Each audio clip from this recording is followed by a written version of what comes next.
Okay, so now we're here. You guys are on my live. So hello. Welcome to the third iteration of this panel. Everything's part of our History on Black History Month because a lot of times people talk about all these different things within the Black community or basically don't know a bunch of things that we know within the Black community. So this is our opportunity to educate, I guess, non-people of color about some things. And one thing that I commonly get irritated about is when I hear things like conservatives explaining a certain phenomena is due to Black culture, because I'm like, what are you talking about? Especially because there's this idea of Black culture being monolithic within America, and there's a lot of diversity amongst us. So that's why I have gathered all of you today. We're going to go around and do introductions to also add to the whole idea of letting people know that there's going to be a variation of different types of perspectives. If you could just kind of explain your background. So, for example, if Fluff were on the panel, which he's not, haha, your moderator today, he would have said, hello, I'm Fluff, and I'm Dominican. So, yeah, there you go. But also, yeah, just, I guess, introduce yourself and what do you do so that we can have shout outs within our channel as you go around. So, Fluff, you can start with doing the moderation. I'm done. I'm a panelist now. All right. Mad Lad, you can go ahead. Sure. Hi, I'm Matt Ladden. I stream on Twitch. I'm a professional chess coach.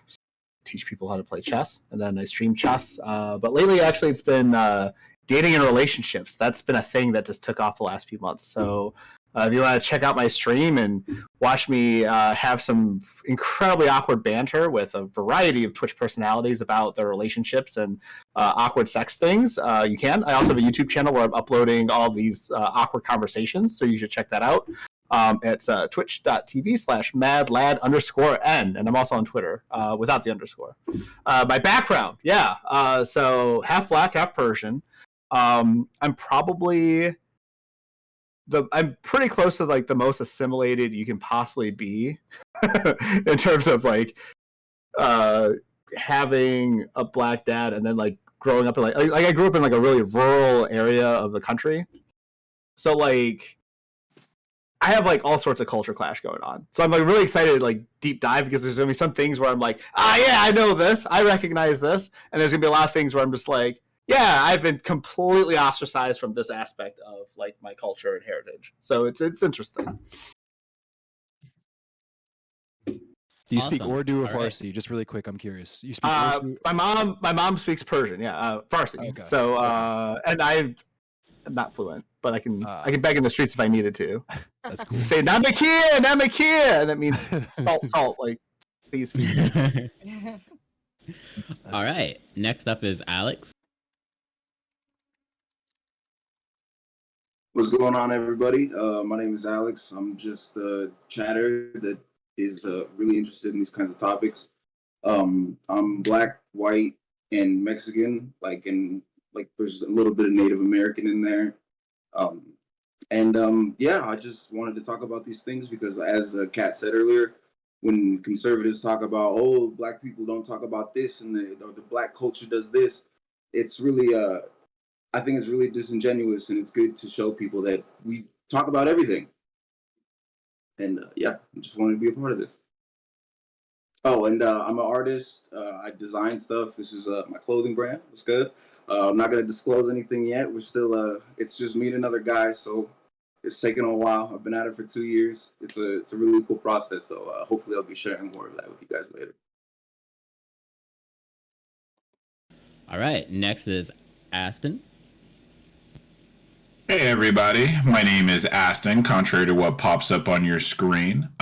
You can catch me on Twitch. I stream at Aston Mack TV. I am a activist in the city of Orlando, Florida. I'm the founder of the Orlando Freedom Fighters, which, by the way, I do want to bring up since I have the time and space. Thank you guys. Thursday will be the funeral of Amir Locke. We will be standing in solidarity in downtown Orlando on Orange Avenue. For those of you that are interested, please go ahead and reach out. I'll also be leaving the GoFundMe for Amir Locke in the chat, in Catch Chat as well in just a moment. So if you could, guys, Black Lives Matter. It's why we're all here. It's why we always have to stand together. Remember, one of us was killed recently, murdered in cold blood, and never forget. Thank you. If you give me the link, I'll also be able to throw it inside the announcements for the Discord as well. Bet. Thank you. All right, awesome. All right, next is Endless Cemetery. What's up, everyone? I am Endless Cemetery, pretentious essayist and clout chaser extraordinaire. I am from Baltimore County, Maryland. 32 years old. I spent the vast majority of my life creating art here, making music, playing death metal, playing punk, playing synthwave, playing outrun. That's actually kind of the way that I got involved in politics, also through like computers and stuff. I'm really into computers. I do 3D printing stuff. As far as my content goes, a lot of it is video games, a lot of FGC content. I am a world-class Mortal Kombat 11 player, one of the best Jax players on planet Earth. I will, pop my collar on that one. I play a bunch of other games, first-person shooters and such, and I like to talk about, I guess, what would be under the umbrella of like leftist politics, but it's mainly just Black people stuff that affects Black people. So, I identify as a Black anarchist. I am very much from the school of your Eddie Conways and Huey Newtons and Angela Davises and Sada Shakur's and so on and so forth. So that's kind of where I come from politically, and yeah, yeah. Awesome. All right, next Gamma.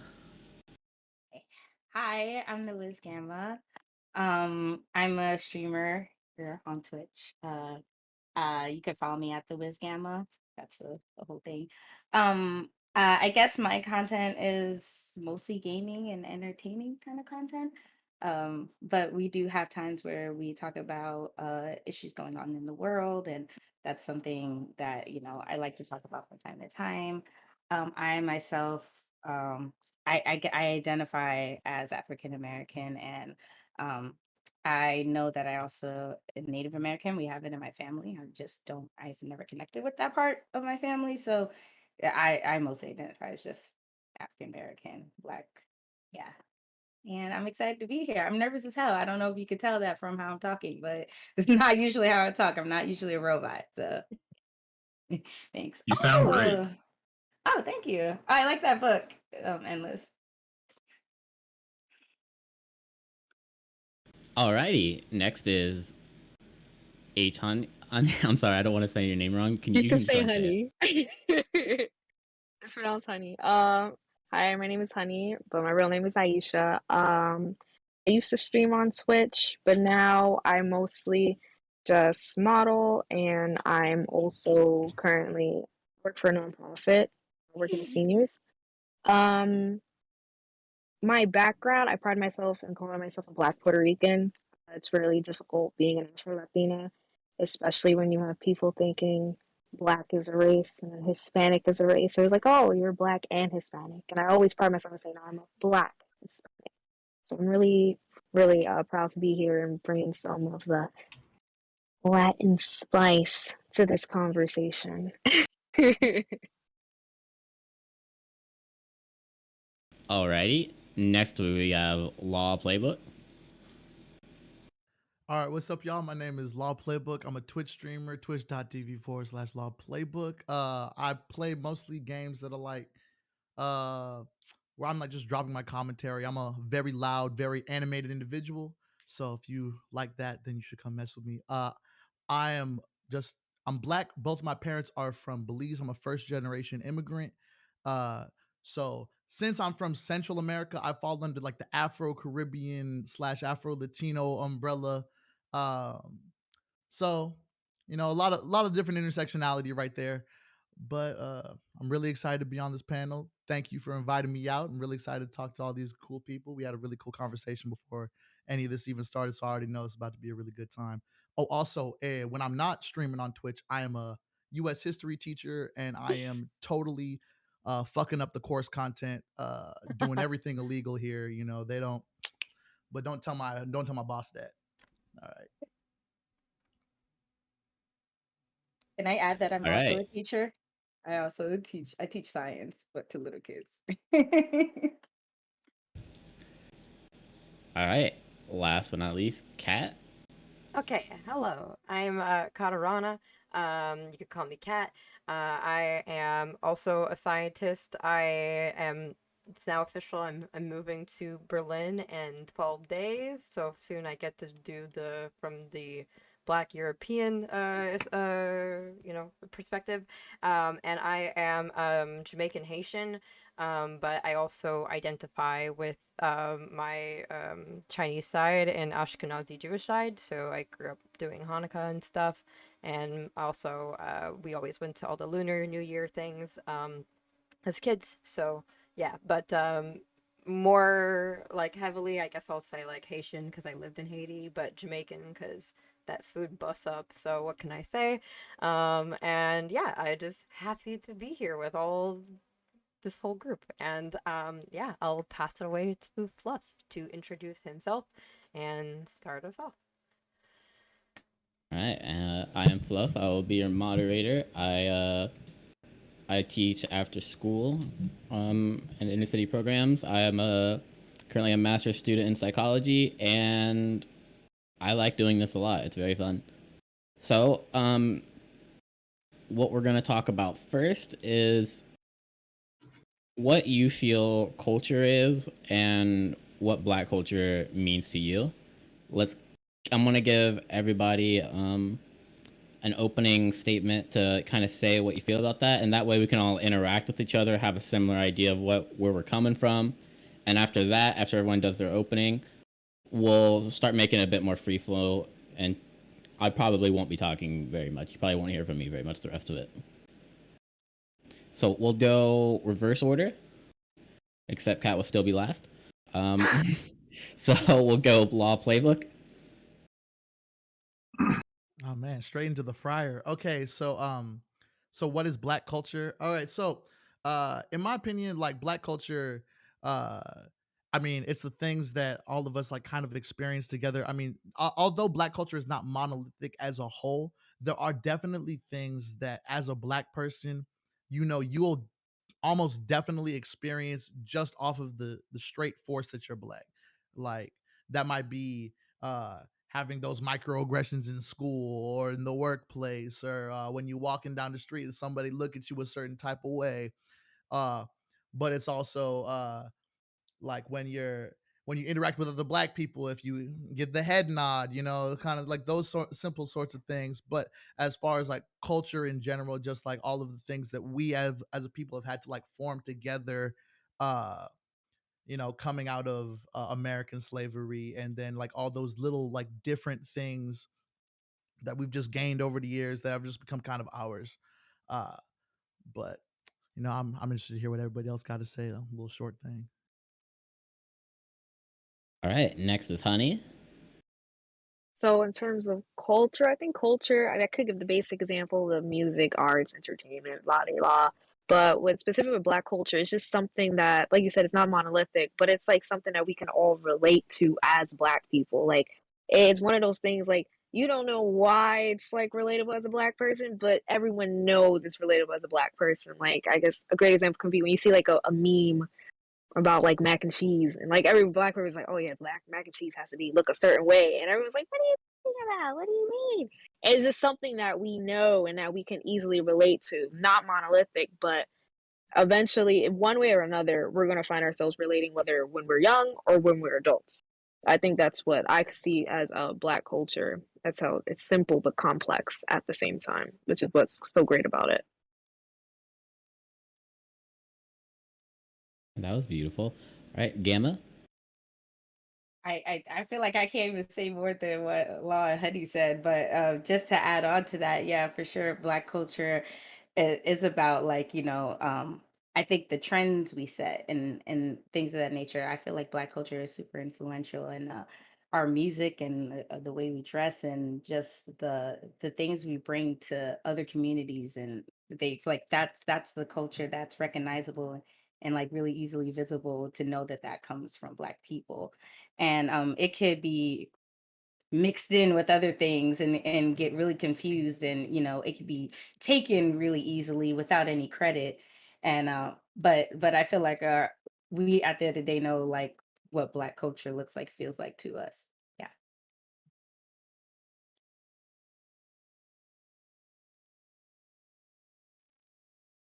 All right. Next is Endless.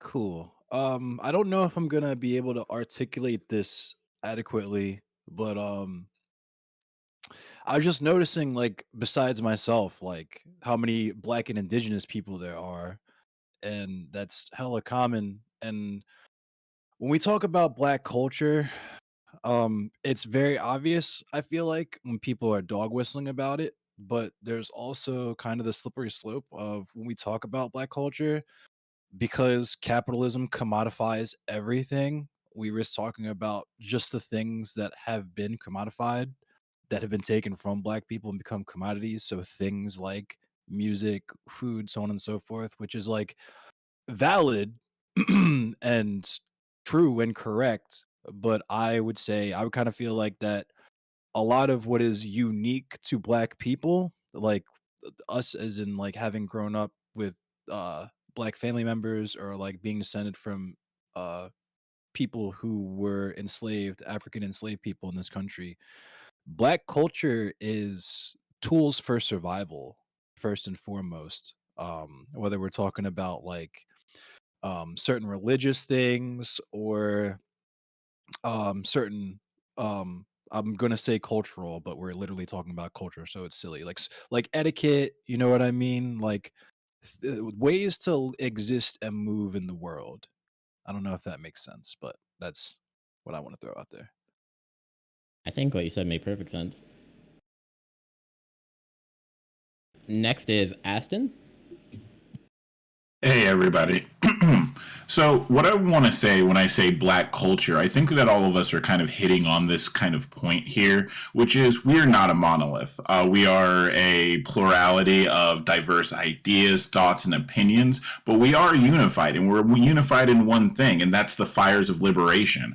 Every single Black person on this earth knows what it means to be Black. And that in itself creates a culture. It creates a culture of overcoming, of triumphing over odds, of always making sure that you have to fight for your place. And that's evident when you see our culture, whether it be the Afro-Caribbean style, whether it be the Southern, Southern rap, whether it be, the people in Morocco that have been there for thousands of years. You can see in all of our cultures this unity in this idea of liberation and shaking off the oppressor.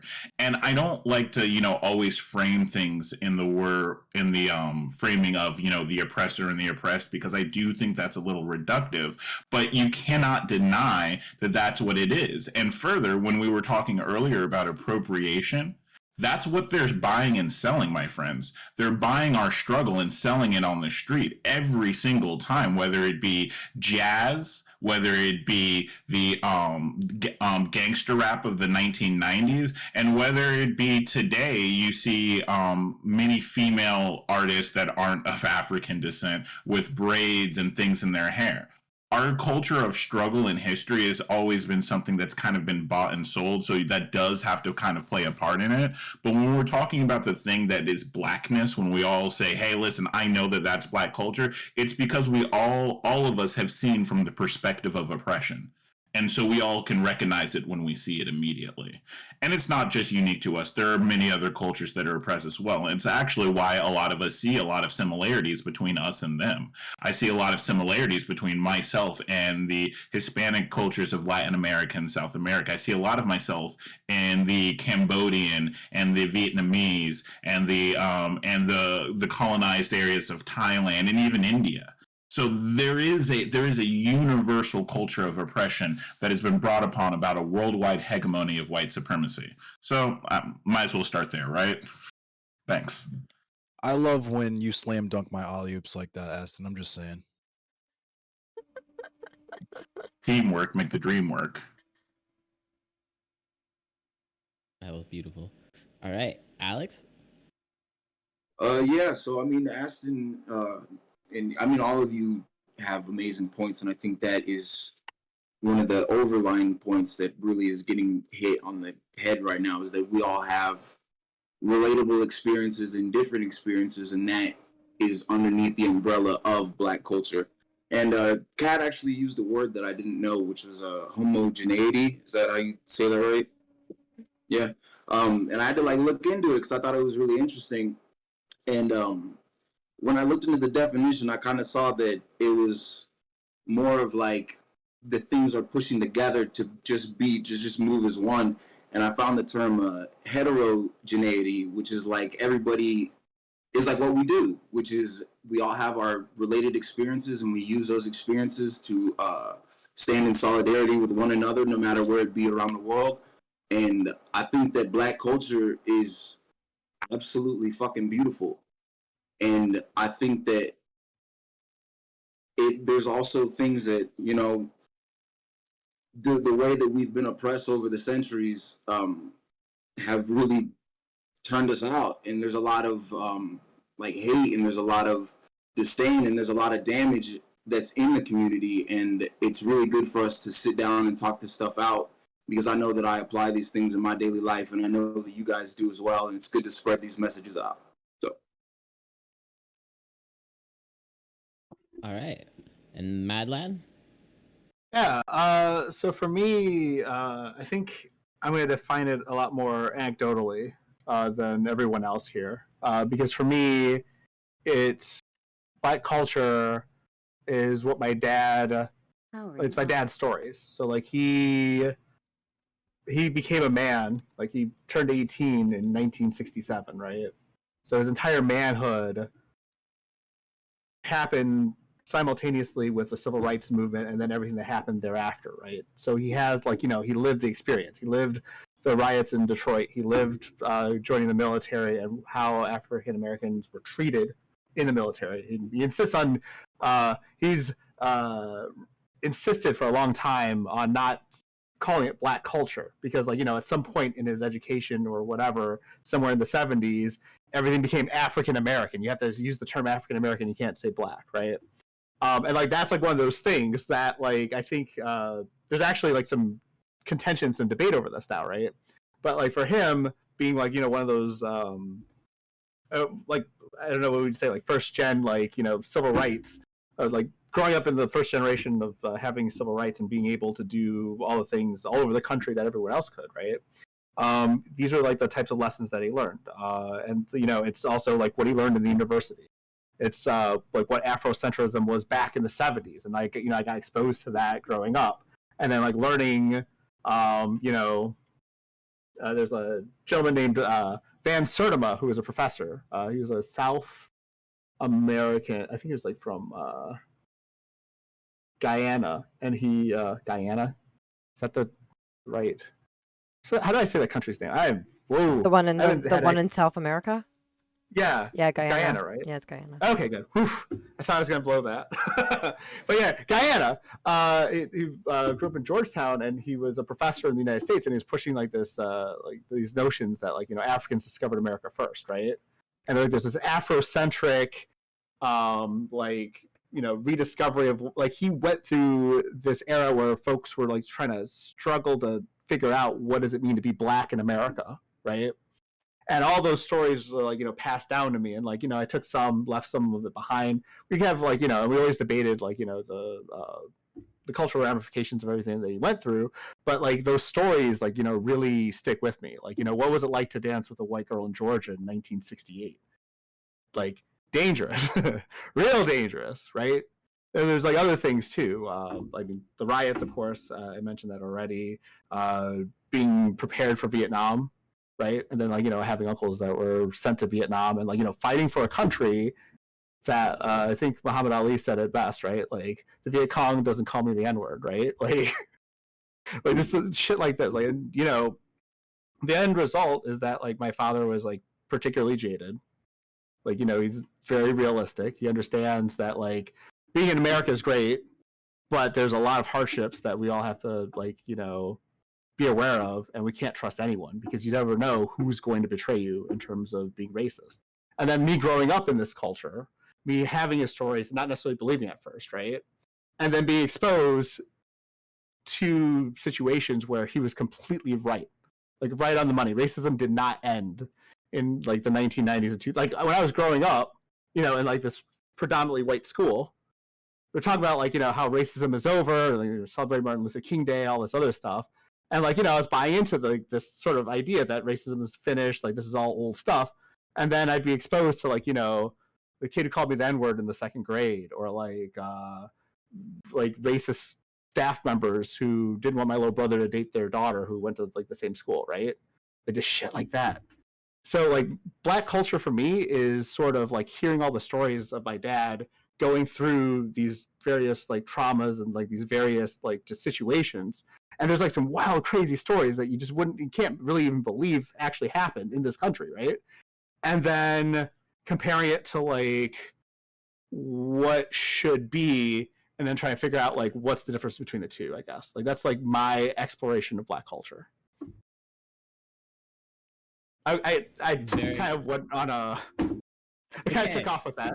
Very well. I will. Don't you talk as long as you feel you need to get a point across. And if it's going too long, I'll step in. You don't need to worry about yourself. I'll also real quick because I'm a complete nerd and bookworm. It is pronounced Guyana. I triple checked. I even checked from a video with the Guyanese speaker talking about the country. What did I say? I like also making Cat wrong. No, it's not because you said it wrong. It's mostly because Kat gave you the wrong thing. I'm just messing with her a little bit.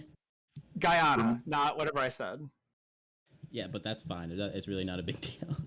Remember earlier when we were talking about black on black violence? So, I'm gonna use Kat as a guinea pig for the next part of it since she's up next. Kat, I'm curious if you could add on to how you talk about culture. What's something that you feel is commonly attributed to Black culture by outsiders that you feel doesn't really match? Okay, cool. I'll answer that, and then do you want me to give like a bit of a thing, or do you want me to just answer that? You can do whichever you want. That's fine. Yeah, I think as we've started doing this series, a lot of times, you know, growing up, a lot of things that happen to you, you just think that's like an experience that only you will, and then we'll sit here and like say like, oh, like someone didn't want to like have me come home because I was Black, and everyone's like, oh my god, me too. And that's kind of like one of those things where though I am very anti the idea of like the monolithic thing, I think as some have said, like I think it's some of the shared oppression or like experiences that we have that make up Black culture. Same way that like when we were talking about you know, something that Vietnam refugees or Cambodian refugees, or I think that starts to get into like the idea of a POC culture. So I think like the shared experiences that like 95% of us, no matter what your like class or background, like okay, even though, you know, your parents might be like upper middle class, America don't care because to you, you're still a Black guy in a car. And I think that's like one of the things that really makes up Black culture. And for me, something I really don't like that gets attributed to Black culture is like crime.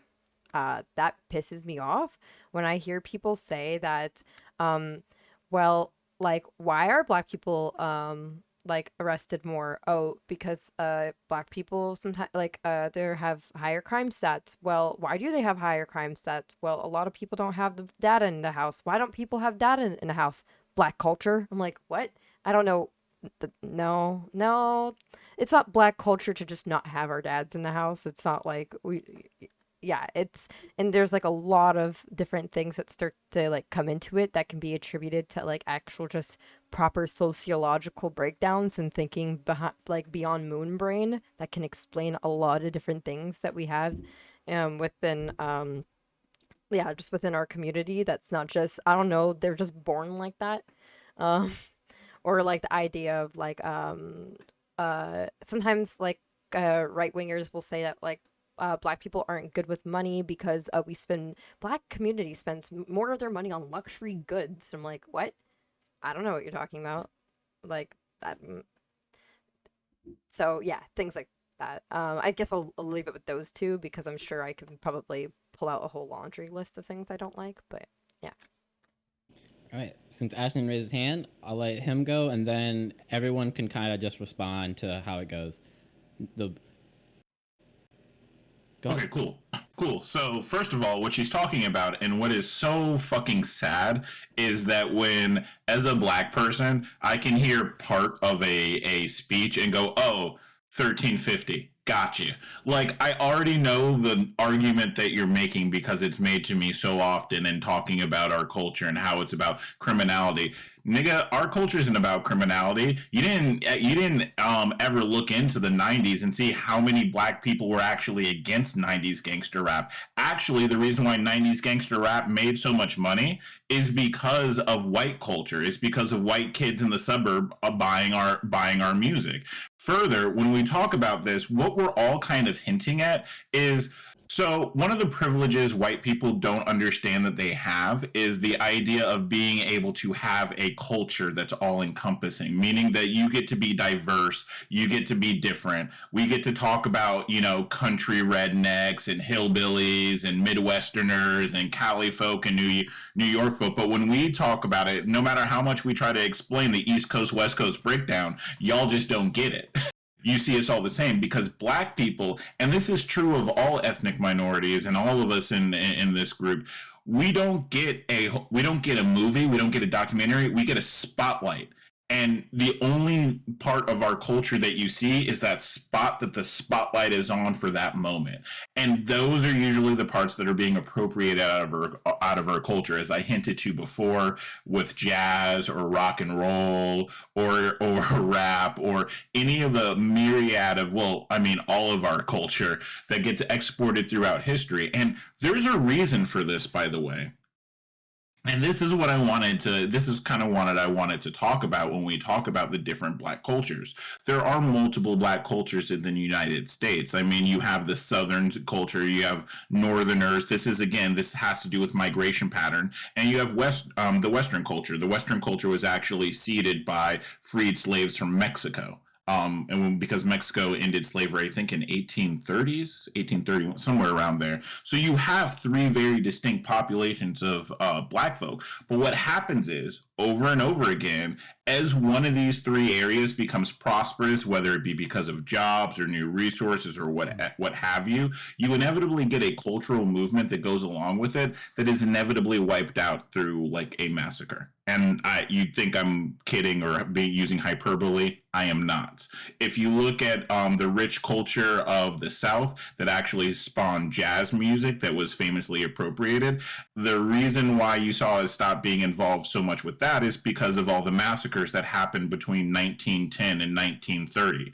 The Great Migration out of the South is actually a response to that. You see the crackdowns in West Coast culture in the 90s. That was a lot of the drug war that was fought there actually fundamentally destroyed a lot of the roots of rap culture on the West Coast. And you see these patterns again and again and again. And oftentimes, like I was saying before, we don't get the luxury of getting to have a long history or an encyclopedia or a book that tells all of our stories from the beginning of the time. We only get a spotlight that exists for a moment. And that's black culture in a nutshell. It's all Mexico abolished slavery in 1837. If any of you guys have a question like that or anything, I'm happy to look it up for you. It takes me 2 seconds. Yeah. By the way, fun fact about the whole Mexico abolishing slavery. That's why Texas became a state. Americans that were residing in Mexico who had slaves decided that they were going to rebel against the Mexican government because they wanted to keep their specific institution alive and well. That gets into what Aston and KataraNaStrmz are both saying with people put criminality into the category of black culture, but they do that addressing the symptom and not looking at the disease, right? Because if you want to get into some serious shit, having black skin in America is low-key against the law. You cannot be black in America.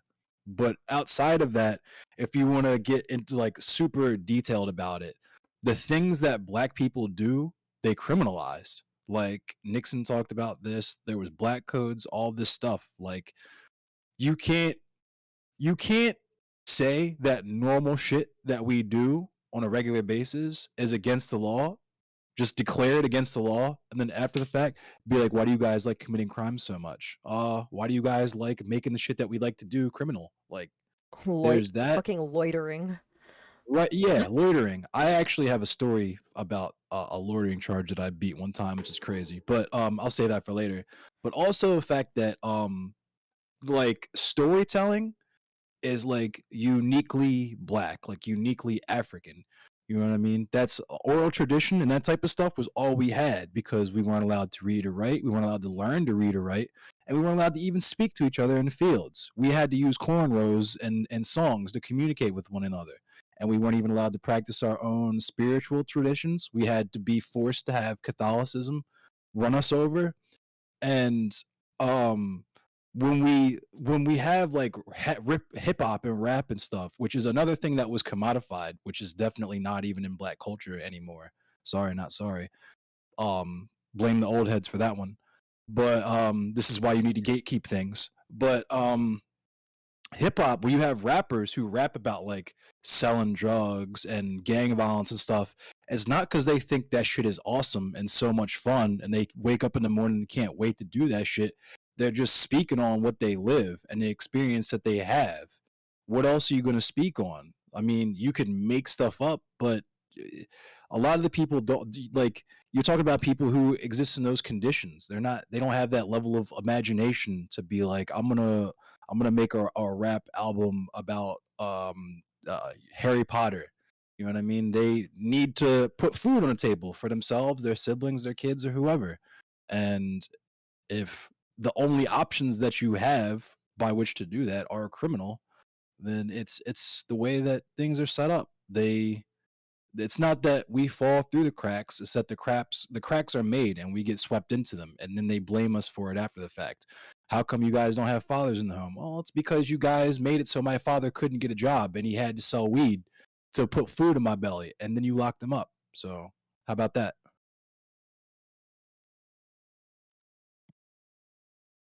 Yep. So what I'm gonna do is, other people that have been on the panel know that I do this often. But if I kind of feel like you're being shy and it's being a bit difficult for you to get in, I'm gonna kind of force you to talk.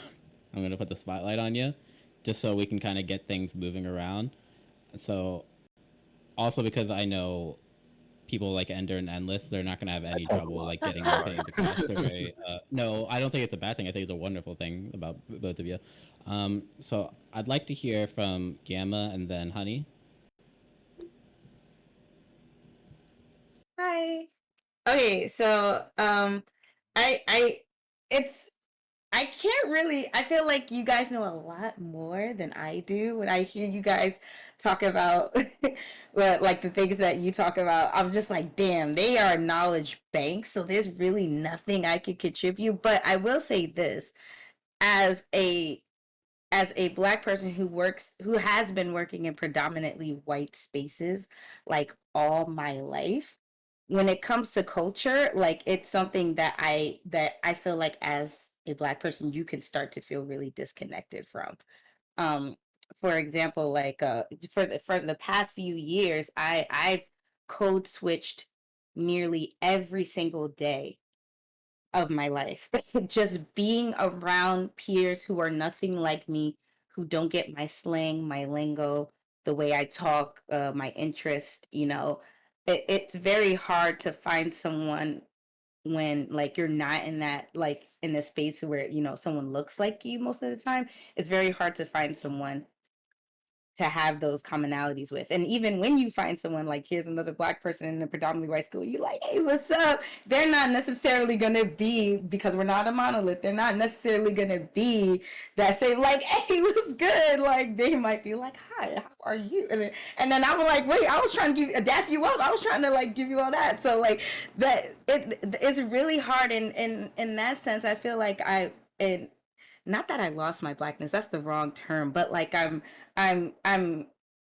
pushing it down. Like it's not able to, like, I guess, I guess, show itself for what it is. So like when I get on a panel like this and I see people talking so strongly about, Black culture and how, and just knows the facts, it's like it's a little intimidating, and I just love that. I guess I wanted, this is a compliment and a comment at the same time, but like, yeah, that's all I wanted to say. Just They're as awesome. a heads up though, like I'm not sure if you're currently doing it or anything, but like especially within here, like you don't need to code switch at all. Unfortunately, I can't do any better than this. I really wish I could. This is just my voice. I didn't do it on Right. purpose. But like if you feel if you feel like speaking any other way, like yeah, that's 100% okay. And also like for me, Mac Aston, like Cemetery and Mad Latin, we do panels like Yeah. all the time, and we Oh, cool. also we like politically stream. So like I think we just have no life. That's all you're seeing. So like feel free to like what if you do not need to, yeah, like it's always like a learning experience. So if you have any like I guess something that you want to attribute that like you don't like know I guess the long-term background of, that's like that's a-okay. Definitely. Yeah, Okay. I'll add on to that. Your anecdotes are facts. Like they're not like random fantasy stories. I do find value in them greatly. Awesome. Oh, I'd like to say that the power of our culture is not in statistics, but instead in stories. And you are a strong Black queen. You have lived your entire life as a Black queen in this country. You got stories to tell us, and those are far more valuable than the anecdotes, because they capture the, like, I can say numbers, but you capture the emotion. You know what I mean? That's true. Oh, thanks, guys. All right, honey. So I just wanted to go back to the whole talk of the criminality, because over in New York, I'm from New York, our mayor, Wet ass? dead ass. Our mayor was literally, as a Black mayor, you think, well, I didn't, but a lot of people think like, oh, he's Black, he's gonna understand. But literally 2 days ago, he was talking about how drill music is the reason why crime is so up in New York. I'm from And I'm Baltimore. like, Trust me, I know. This shit is crazy. and It's I like sit my here and rave I'm party like, to Giuliani. I agree with you. yeah, and I sit here, I'm like, my little sister is listening to Pop Smoke every day, and she's not out here wanting to go out and want to rob something. So seeing that, and it's like my favorite thing to say is, so before '90s rap and before drill music, all this crime that was happening by white people done to us, what were they listening to? They were listening I don't know, but they weren't listening to gangster rap or wasn't listening to drill music. And it just makes me, it's very interesting to see that, to attribute, once we made something that we found interesting, that we love to do, that we made for ourselves, and they were like, well, we're going to make this the reason, we're going to say this is the reason for why crime is up, instead of looking at, well, maybe the reason why crime is up is because our society freaking sucks and we need to attribute more of our money to healthcare and mental health and stuff. And we're going to blame it on a group of people that we hated since the beginning of time. There's that. And in regards to your code switching, I went to a high school 4 years. I went to a majority Asian high school. It was a gifted school. And from the first year I was there, I absolutely hated it, because I was the Black girl from Brooklyn. And I wasn't even from like the bad part of it. I wasn't from Brownsville. If you know about Brownsville, you know about Brownsville. I wasn't from Brownsville, but they was like, Black girl from Brooklyn, her name's Aisha, so we're going to call her Sharkeisha. It was little stuff like that, having to learn I how would to have been like, move I'm gonna show you around. Sharkeisha. And it's also having to, do I show them what I'm really about? Or do I have to keep up this image of, I'm trying not to be that Black girl from Brooklyn. I'm trying not to show like, yeah, I'm not like every other Black girl while still being Black. So I definitely do understand the code switching and having to move around to who you are. I mean, by the end of my senior year, I didn't care about anything else. Like, I found myself, unfortunately, I had to go through microaggressions and trauma, and still having to heal from that in order to find myself as a Black woman, and ended up going to a majority Black college. I was like, I'm not going through that ever again. So I definitely do get the code switching. And then that also goes back to criminality, because they already saw me as a criminal. while listening to the music they were criminalizing me for, and then seeing them switch up when their parents were in the room. It was a very interesting. I'm gonna let y'all speak, but I just get it. I have stories. You can literally keep on going. Interesting that part of our culture is pretending to be white. Like that's a legitimate part of our culture. It's like us. Oh, hey yeah. guys, do your pretend to be white face real quick. Like, you know. Frantz Fanon, if you guys are interested in this, Frantz Fanon wrote a book called Black Skin, White Masks. I don't have it on my shelf right now, so I can't show it to y'all, but it talks about colonized people personally. Yeah, so you know the book, yeah. It was actually really interesting, this idea of like the code switching. Like for me, like the mask was like applied to my face and then just like stapled there, right? Like I don't have, like, I almost feel weird like when Endo was talking about, like, you know, you're a black queen, right? Like that term, using that phrase, black queen. I can't feel authentic using phrasing like that because I've grown up in such a white culture that, like, I feel like I'm fronting my blackness. That's like what's so crazy about this. Like the thing is, like, we are, like, the culture is being suppressed, and like every generation the culture gets suppressed, it's like going to make more of me's. Or like, you know, we're like kind of confused about like what lingo we can get into. Like I'll hang out with my cousins and I'll feel fine. I can start, like, you know, using some vernacular and I feel, you know, kind of normal, right? Colonization, to get out vibes. But yeah, exactly. Like it's just like really like, you see how chocolate I am. I was uncomfortable saying the N-word for the first like 21 years of my life, real talk. Like I started saying I still have a hard time. Yeah, coincidentally, I only started saying the N-word because the other white kids who like listen to Eminem and shit around me were saying it, and I didn't check them on it. I just like joined in, and now it's just a part of who I am, I guess. The first time I ever tried it out, it was in front of my dad, because I just wanted to see, like, you know, like how was it. I was like 14, 15 years old, and I, like, you know, just I tried the word out, and he had planned this. All right, he knew this was gonna happen. Like he had this planned out, like. I don't know, like, he must have like figured this out like 1968 or something. He's just gonna say, like, you know, when my son uses this word, and like he didn't even like, he just like looked at me. He didn't even like flinch or anything. He just looked at me, and then he called me a. I can't say the whole thing the way. How can I censor this? N-word Ranian is what he called me back. He just like boom, like immediate delivery, like immediate delivery, and I was like, all right. He was ready for this, and it's like, it's really interesting because like he would tell me these stories about being called that. So he worked in security at a campus, right, like a college campus, and he was used to, like, you know, the white kids on the campus being spoiled, you know, being kicked out of one building or another, you know, dropping the N-word on him, right? And like this one time he's like, you know, being threatened by these dudes, and my dad's like, one thing that is like kind of super stereotypical, by the way, is like, you know, civil rights era black man learning martial arts. Like everybody saw, like, you know, the guy in the Bruce Lee movie, I forgot his name, I can't remember, Sonny something. You gotta look this up. Dude from The Last Dragon, I forget his name. Yeah. But like that movie, you know, got my dad into the martial arts, and you know, he had that movie changed dudes. Right? Black men in the 70s, that was like Fight Club for niggas in the 70s. Like Last Dragon changed lives for black men. Absolutely. My dad was on the circuit. He was on the martial arts tournament circuit. He was just like kicking people's asses left and right, like throughout the 70s, right? So as a security guard, he's got all these like skills. And there is these two men, one white, one black, refusing to leave the building. And the white guy like walked up to him and, like, you know, got in his face and said, "What if I call you the N-word?" Right? And like my dad's response would always be to just take that language and just use it right back. So he was like, "Well, you know, there's a bunch of different types, right?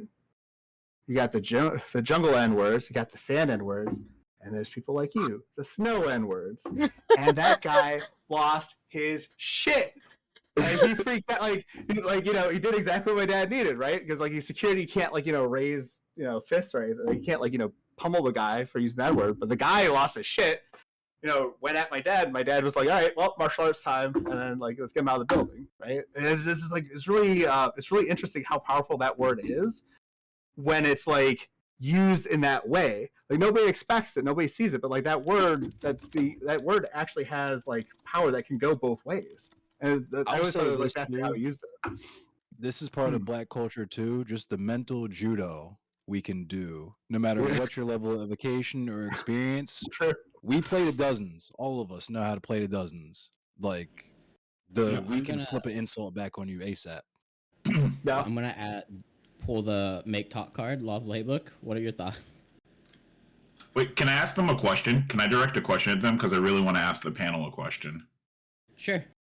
So from both of you guys, we keep talking to ourselves in relation to Black culture, like what does it mean to us? How do we fit in? Those sorts of things. But I think all of us kind of understand that the way the media portrays us and what we as Black folk think of Black culture are two different things. So what are the things you think of? Like what are the different Black cultures you see? Because the media only sees one of us, but there's so many different groups of us. So what are the different Black cultures you guys think of? Law, go first. Dang. Oh, man. You put me on the spot, but I really appreciate how you really be pulling me into the panels, because I've definitely sat on some panels where I'm just sitting there looking at the camera. I'm like, dang, my forehead looks huge the entire time. That's all I be doing. So I really appreciate it. As far as like the different types of like Black cultures, I mean, there's obviously for us in like the Twitch sphere, blurred culture. There's amongst like history people like myself and like history buffs, there's just infinite amounts of groups, honestly, with every kind of thing. I'm trying to find where my Black D&D players at. I'm trying to get into Dungeons and Dragons. Right really get into that right here. I Right need here. someone Yo, who's say going to less. take me under their wing. I don't know how to do it. I'm trying to learn. But I just feel like there's just infinite plurality when it comes to being Black, and that's like just like a beautiful thing. But even like but still, even though there's like different like things that you can get into, it's still, when you're with Black people, it kind of changes the dynamic a little bit. Because like if I'm if I'm watching like my favorite anime or something, if I'm watching it with a group of my Black friends, it's gonna be completely different. It's gonna be lit as fuck, is what it's gonna be. Lit, man. We go, whoop that nigga ass, whoop that nigga ass. We go. That nigga Goku boxing. They got the pause though. Right. So like it's crazy. But there was, I think it was either Cemetery. Cemetery, Honey said it, and I think Gamma was also saying it too, about being in white spaces. I really wanted to touch on it real quick because I definitely grew up in like a stupidly like completely white space, and what I had to do to just be able to keep on making it is I had to adapt just to survive, because if I was going to be just authentically myself, even bringing the food from my house, because like my rice and beans and my stewed chicken, it smells funny to them. So then I had to I was out there eating Whataburger and McDonald's just to kind of blend in and fit in. And then I discovered later, as I got into high school, like my own real Blackness, and was able to like get on that and move forward, because there was just points in life when I realized that I am definitely not like these people that live around me. Like one of those moments is I was gonna go play tennis. And then like all my white friends would be like, "Oh, that's such a white thing to do. Okay, you're gonna go play tennis." I'm like, "All right." There's Arthur Ashe, Serena Williams, some of the best tennis players ever, Black folks, but it's whatever. I'm going to go play tennis. I'm walking out my house, and there was a string of robberies in my neighborhood. So the police saw me walk out my house, and they pulled me over. I'm walking, and I've got a big old tennis bag on my back. I got like I remember I was wearing a bright like neon blue shirt with like orange collar, bright orange shoes. Like I'm looking like a tennis player, like for sure. Big old rackets in my hand. And they're like, "What are you doing in that house? Like, what are you doing in that house over there?" Because my neighborhood was predominantly white. They was questioning me. They sat me down on the concrete and asked me if I had anything to do with the robberies in the area, when I just walked out the house that my parents have owned and lived in for the past, at that point I was 13 years old. So like almost like 20 years type thing. The exact year I had a situation similar to where I grew up here in Baltimore County, where I grew up there for 13 years, left for a couple of years. There was a string of robberies. I was back in the hood visiting some homies that still live there with their parents who had also lived there for generations. And the neighbors were heated and they were like, "Who are you? What are you doing here?" And I was like, "Fam, I probably belong here more than you do," but continue. Yo, real quick, show of hands for the audience, just so the audience can see. Raise your hand if you've been fucked with by the police. Does that include like them hitting on you? Yeah. Oh. Yes, especially that. Yes, especially that. Hey, Could can I get a question? if I can ask a question? Oh, that's gross. I'm sorry. Right. I've never heard of somebody being hit on by the police. It's not If you're fun. comfortable, are you willing to share the story? If you're not comfortable sharing it, you don't have to. No, I'll share it. It was really a quick, brief instance. I was walking down with my friend. I don't know if they were particularly trying to hit on me or if they were trying to hit on my friend who was an Asian girl. But like they pulled up next to us and they were acting like they weren't police and they were just like, "Hey, what's up?" In a whole ass uniform with a gun in it. And I'm just like, "Hi, did we do something wrong?" And they're like, "No, where are you going?" And I'm like, "This way." I don't know what she wanted to say. There was just, I guess they like sense how uncomfortable we are and that we weren't like, "Oh my God, you're a cop, like what's up?" And so they was just like, "Oh, okay. Well, you have a nice day." And then drove off. And it was just, it was fucking weird. Like in the way they were looking at us too, like the whole time they're talking, it's like up and down and looking us up and down. It was gross. Yeah, that was my experience. It was a small, short experience. But that's I tell people Fucking yarp. the dude. reason why that's crazy to me is because I tell people all the time, and it's still true, knock on wood, the only time I've ever been robbed in Baltimore City, Baltimore County, the only time I've ever been robbed was by a BPD, Gun Trace Task Force, right? And in the aftermath of that, with the whole Freddie Gray shit, they the DOJ report came out. I don't know if you guys read that report or heard about it, and the absolutely heinous shit that BPD were doing in it. Like they would pick up like sex workers and be like, "Yo, you suck on my dick a little bit, I won't take you to jail." Like that kind of shit. Common too. Like they have audio recordings of police officers doing this kind of shit. It's Yeah, Man, they're abolish the passing police. laws. They're passing laws in a variety of places, like banning sex between like police and who they've detained.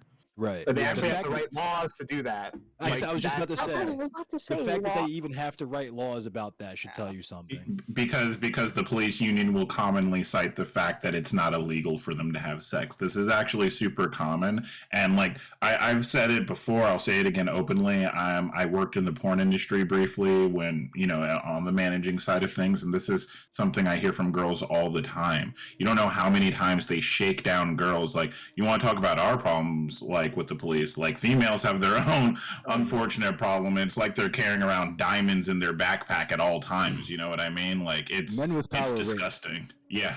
It's a Yeah. simple quote, but it's never not true. Men with power rape. That's Sorry. just how it works. So, forgive me if I don't word this tactfully enough. My brain's a little scrambled. How do you feel that, let's say, like the average white person culturally interact with the police, and how that differs from how a black person culturally interacts with police? Because I feel like a lot of people will say that, oh, implicitly black people just hate the cops, when obviously there's earned animosity towards it. Yeah. But so I'm curious if any of you have want to start. Go ahead, Kat, and then Honey after Kat. Oh, I wanted to answer actually both of your questions at the same time. The one that Aston was talking about, plus yours. So I think one part that doesn't get talked about a lot, which you guys brought up, is like black nerd culture. A lot of people are like, yeah, like black people just like to loiter and stuff. I'm like, nah, we pretty fucking nerdy. Like, and black nerds are just really just generally pretty cool. Like every time like Caleb City's YouTube channel is just basically a YouTube channel dedicated to just being a black nerd, and it's amazing. And there's actually full Facebook groups that I'm a part of, where sometimes we just sit there and watch dorky stuff, and it's cool. Like, it's not always just wanting to, be in the music video when we like rap music. Yeah. Like, no, we do other things. I think another thing that's very often like not spoken about, which obviously it's a little bit of like a boohoo cry me a river, but I get kind of sad about it. Is the lack of thinking about like black middle class culture. A lot of there's very, very few things that I get to watch where I'm like, yeah, that's me. Like most of the time I'm like, what are you talking about right now? And I don't want to go too much into media because yeah, we're gonna be talking about it, but just like shows like Blackish, I'm like, finally, dude, yes, what? Like, because that's just black middle class culture is just something that's so not spoken about. I feel it. Yeah, and then in terms of the difference in interactions with police, I personally, I'm not a big fan, just because I know about institutional issues, but I have never had a bad interaction with police myself, and I think that's one thing that's like maybe part of the monolithic stereotype that comes in is like, oh, like you just hit the police because they're always pulling you over. I'm like, no, like I've actually had like police help me before. Like when I was 14, I got I got my ass fucking whooped. Like I totally deserved it too. I was talking mad shit. I was like, yeah, I could beat your ass. Yeah, come around, dude. I got fucking creamed.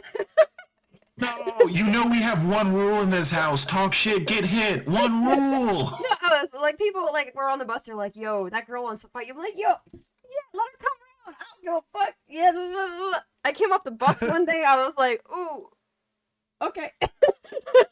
And I had to file a police report, and they like asked like if I wanted to press charges, and I was like, nah, whatever. I was talking shit, so it's fine. But like that was just generally an okay experience. When I was 13, my brother's autistic, high functioning, and I woke up one day and he was gone, and and it was like the second day of summer, and we had to get like fucking helicopters, and he was gone for like fucking like 13 hours or some shit. So it was really serious. And like, yeah, all of it was fine. Nobody asked me any stupid questions like, are you sure he wasn't on the street? Like they just were like, yeah, what is he wearing? Like we sniffed the stuff that he wears so the dogs can help find him and stuff like that. So those are all experiences that were pretty okay. But I think also part of it is also some of what we talk about with the squashing a little bit of like cultural signifiers. But because if I'm like calling the cops, they come over, I'm wearing my Abercrombie and Finch shirt and Fitch shirt, and I'm like, I have like the freshly permed hair, and I'm like, hello officer, can I get some help? Like they'll be like, okay, like I guess you're like a discount version of us. Whereas I'm sure if I would have called the police and in a different neighborhood and like presented differently, I probably wouldn't have had as much of a good experience. Like I'm sure if I said I got jumped, they're like, what do you expect? You live in Baltimore. And yeah, that would have been the way that would have gone. So that actually happened to me once. I was talking some shit. Some kids came through, like 3-4 cars deep, and my mom was living with me at the time, so she freaked out even though I was ready for business. And she called the police, and then when the police showed up, they were just trying to search my apartment, even though their people were still in the parking lot in the middle of like gathering themselves and leaving. They were way more concerned about the weed smell coming from my apartment. I was gonna say, like, I've actually had like a pretty interesting mixed experience overall. Like, I've had I want to make Honey go, and then I'm gonna let you. Oh, go next. sorry. So sorry. And then so I want Alex to go. You've been quiet. I wouldn't say I've necessarily. I mean, I've had not bad experiences. I have experiences where they did not help at all, and then I've had experiences with siblings or family members that I've seen treat them like shit. I've grown up. The earliest memory I can remember is they falsely accusing my cousin of hurting or robbing. I can't necessarily remember, but all I remember is the only reason he got away was because my grandma acted like she fainted and they let him go. Iconic, yes, but really bad. And then the second thing I can remember is seeing my cousin in handcuffs having to visit his mother, which was my aunt, in a funeral home. And it was like, there as a kid, I'm there like, I hate the cops because they treat my family bad. And then now as an adult or growing up, it's, I don't feel comfortable around cops because of what I've seen in the news and just the energy you get. I can't really explain, but it's just, I guess here in New York, you hear of the crooked cops, especially you hear the plainclothes cops. You hear of them, the constant wanting to search your bag while walking through the MTA, like the train station, and they're just sitting there with a table waiting to pick out people, and it's almost always Black people. So it's not, I wouldn't even say like I've necessarily had a bad experience with police myself. It's more so I'm always wary of what they're doing, and I've never felt comfortable with a cop. And although they're supposed to be like, yeah, they're supposed to protect you, but I've never felt necessarily protected because of just what you see, what you hear, what you experience, what you feel. And it's just always, to say, and for lack of words, bad vibes. Just bad vibes that that they give off, and it's just having to deal with that. And I think the other question was like in regards to white people, how they feel with police. It's just the complete opposite. They feel very protected. I've never seen a time where a white person wasn't so quick to call 911 at any of the convenience because they know it's convenient for them to do. But there's been times where I don't even want to go to the police station with the experiences that I had, that they will hear they don't do shit. I've literally almost got hit by a car. And it's not even like you think like, oh, I got robbed or you know, something of that nature. It was like, I almost got hit by a car. They're like, well, there's nothing we can do. And I'm like, there's literal cameras above where I got hit. They was like, well, they don't work. What are you here for? So it's like, it's simple stuff like that. And people think it's the complete extreme, like, oh, I almost got killed, I almost have sexually assaulted, and it didn't help. It's simple stuff, and it makes you more and more, the more, even how small it is, it's like, what are you here for? And as you're just done. So I wouldn't even say like, because I don't get pulled over, I've never gotten pulled over, I never got stopped. It's just, what the fuck are you here for? In the basic of things. I won't do this often, but just to add, because I also live in New York City, I live in Harlem. And if you get pulled over, if you get ticketed by like for jumping a turnstile or like getting on the bus and not paying a ticket, the police will act like you've literally punched their grandma. And I remember the first time I got a pure look. It was a white cop and a black cop, and both of them just looked at me with the most disgust any human being has ever looked at me, because I didn't have $2.75 to get on a bus. And just the sheer contempt that they will treat you like you're this dangerous criminal that could lunge at you at any time. It's exactly. It's wild. Yeah, I mean, I was gonna say, yeah, like it's funny we were talking about New York, because my first bad experience with cops was in New York City. Actually, I had this. So before I visited New York, I had like this sort of lackadaisical experience in Ann Arbor, where like, you know, police there were just kind of cool for the most part. They're not gonna, like, nothing was like that bad, whatever. Like everybody, like it wasn't. You didn't want the police to show up at your house like at a party or whatever. But it's not like I was never like afraid that I was gonna get in trouble or something, right? But I was in New York and I was hammered. I was hanging out with my friends, actually, from Ann Arbor. It was like 3 white friends and me. Yeah. And I was drunk, and I had like this interesting interaction with this guy getting off the subway. Where we're like really friendly, but our banter was just yelling at each other, all right? Like the type of thing that only happens when you're drunk. So we're just going back and forth, like yelling, like, hey, fuck you, blah, blah, blah. We just like, you know, had this back and forth. And these 2 cops come up, and they ask me, sir, have you been drinking, right? And, like, my answer, just, you know, I was in a good mood at the time. I was like, yeah. How much did you drink? A lot? Like, real loud, right? Like, I was, like, very proud of it. I drank a shit ton. And then they started asking me, like, some serious questions, and I was like, oh, shit. This is going to be real. And if I didn't have those friends with me, I was going to have a lot of trouble. Like, I was going to be in big trouble. Like, my friend Leslie came up and like just started talking to the officer, like just handling business. And I just kind of, they told me, well, we want to make sure you're safe, so we don't want you to fall in the subway tracks or whatever. Like they're trying to like, you know, patronize me as if like I'm not going to be able to like, you know, function as a human, even though I'm like walking around clearly, despite being drunk or whatever. So we were looking out for your safety, so make sure you sit on this bench and don't move, like just something like that, right? Like just being like real shit about it.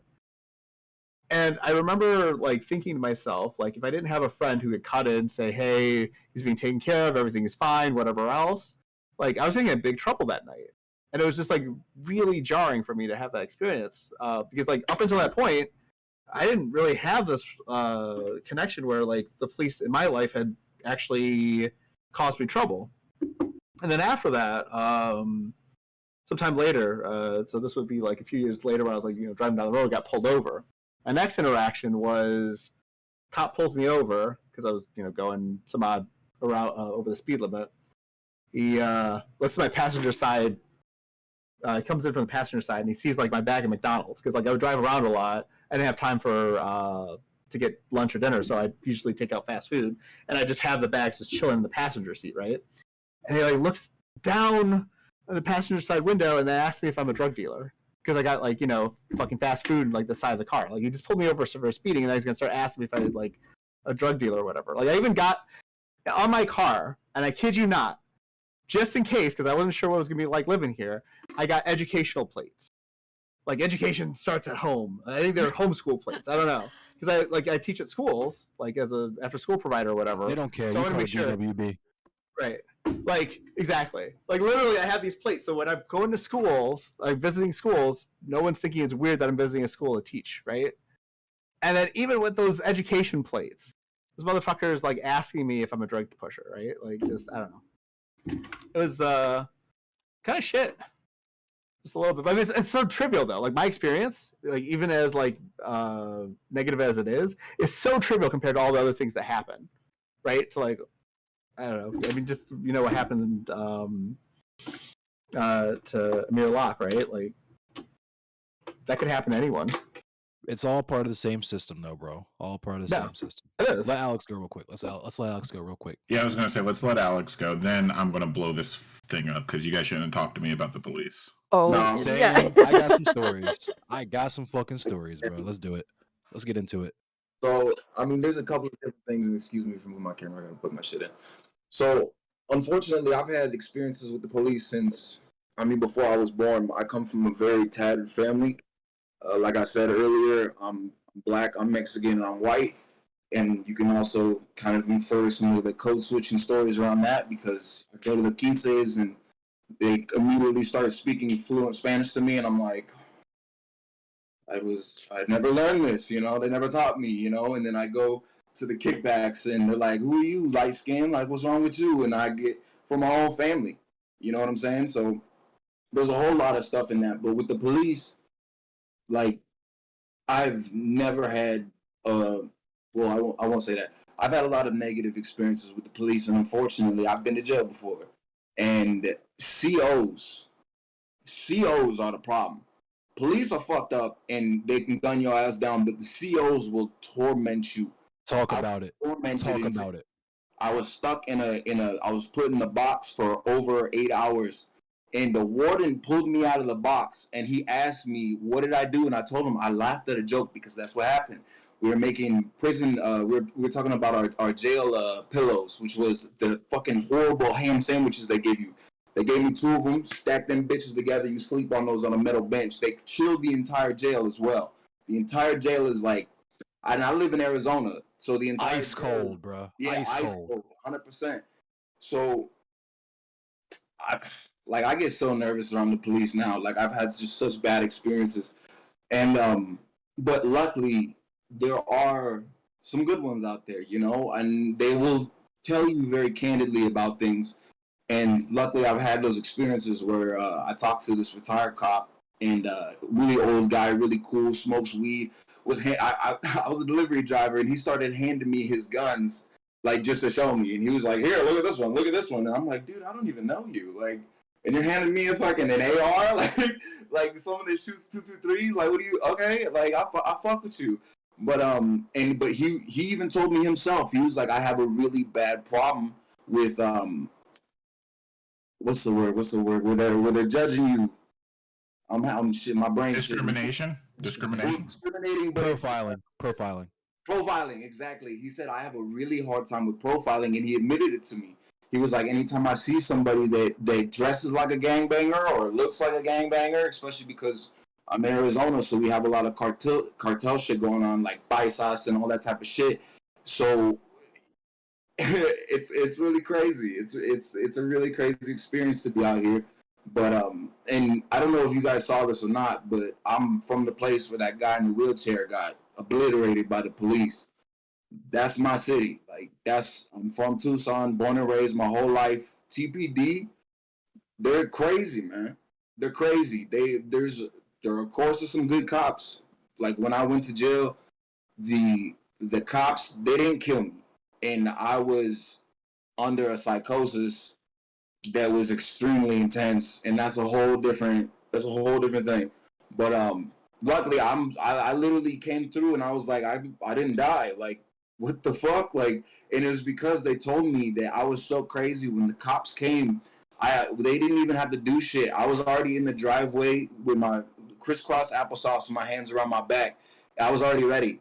And fucking when they told me to roll over, I just went, okay. And I was like, it was some crazy shit. But I also have a lot of white friends.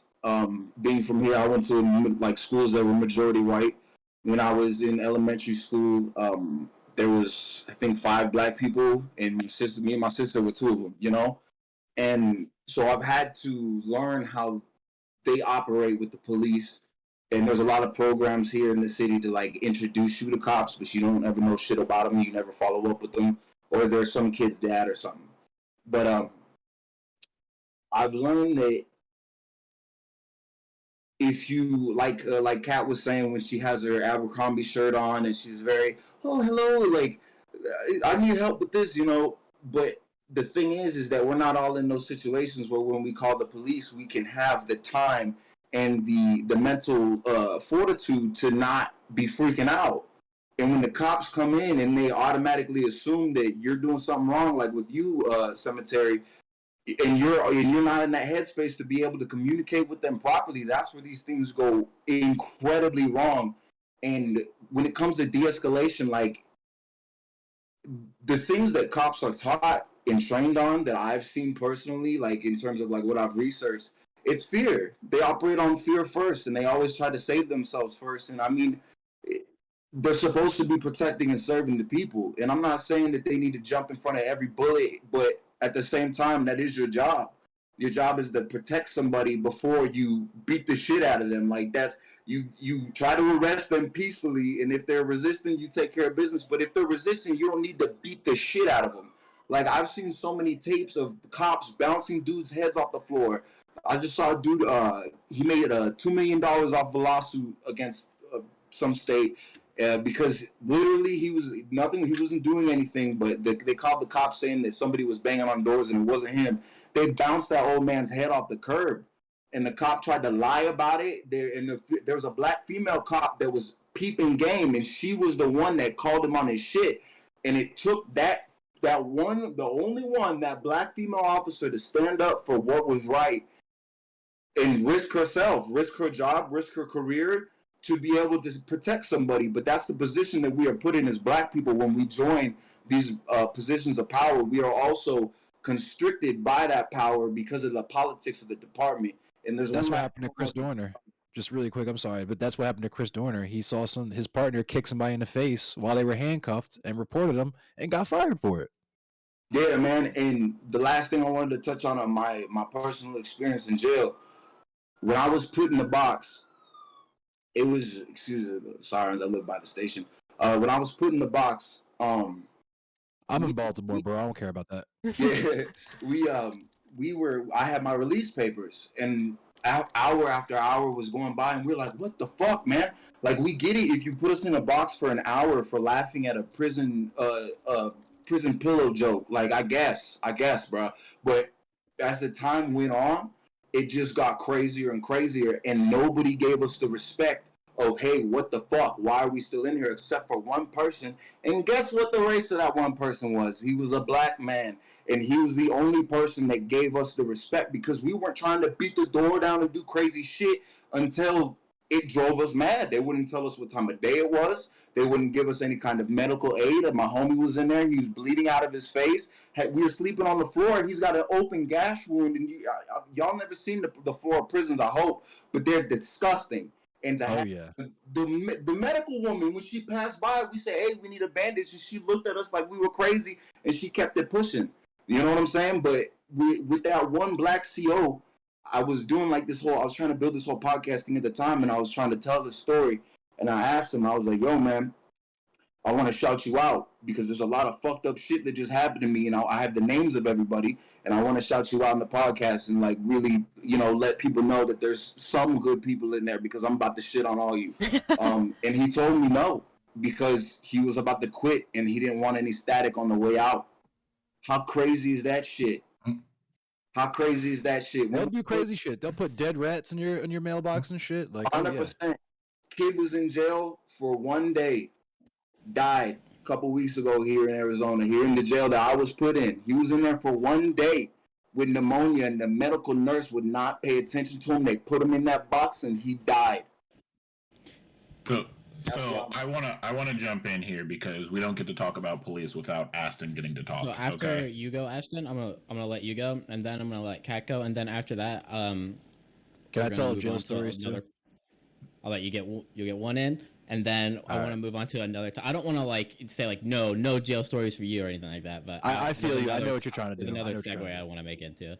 No, because the reason why I'm doing this is because if you haven't noticed, I put on my serious face a little while ago. It's because when we're talking about criminality, I don't mind, talking the data, but when we're talking about the police, well, I've got one thing to say, and that's fuck 12.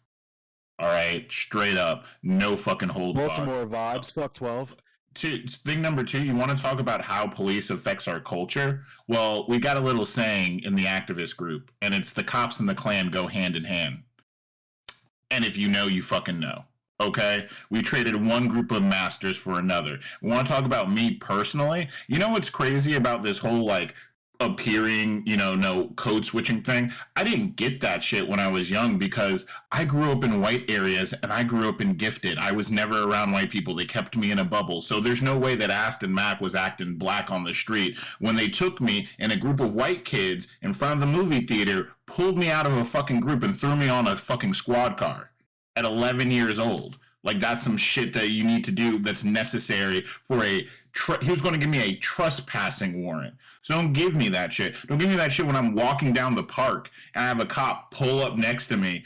Again, middle school fucking Aston says, stop. Stop. Show me your pockets. Pull out my pockets. I'm scared as shit. He pull out my pockets. Let me see your wallet. Open my wallet. He goes, I'm just fucking with you. Drives off. Like, fuck 12. Fuck the police. And this is before I've been searched. I've been searched when I look like, I don't know, when I don't really do super urban clothing. So it's like, I've been searched when I was wearing a suit downtown.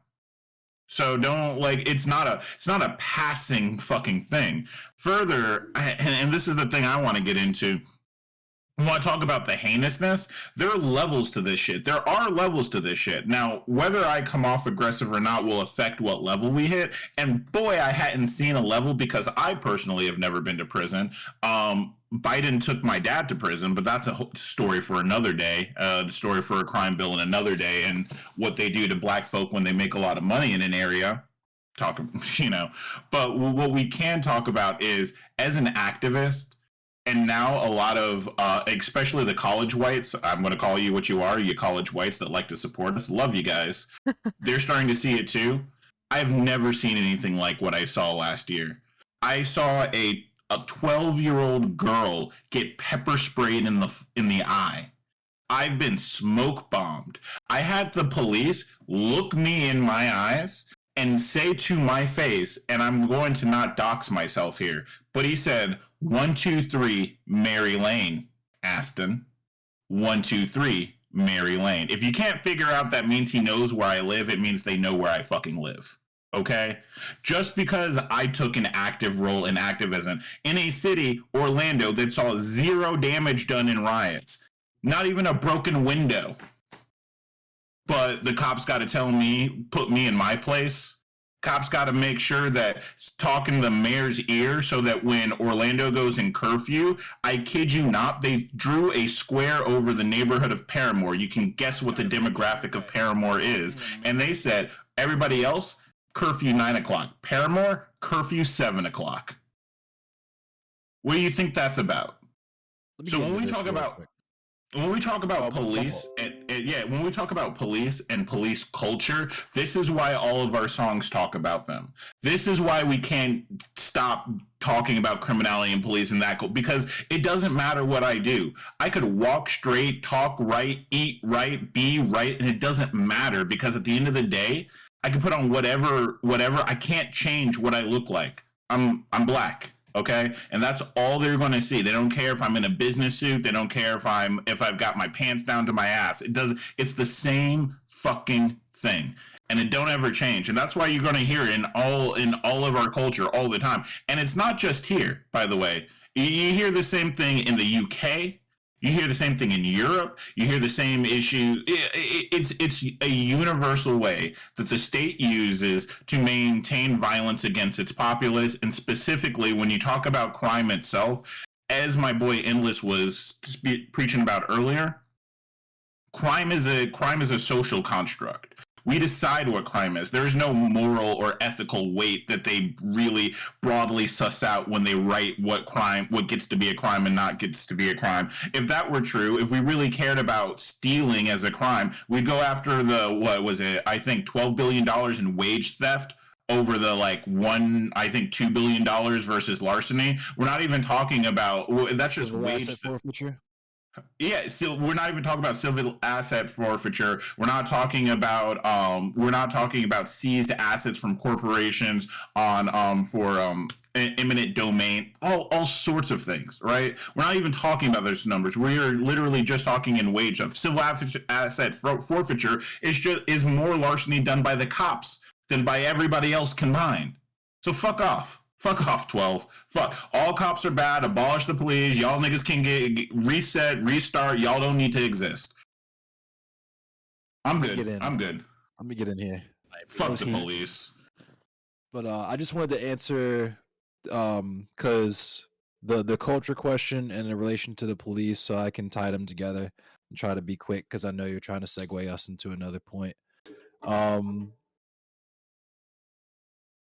Yeah, so I like I was saying earlier, I feel like number one, all the things that are unique to Black culture, as in they come specifically from Black people, and it's stuff that like only Black people do, is all tools for survival.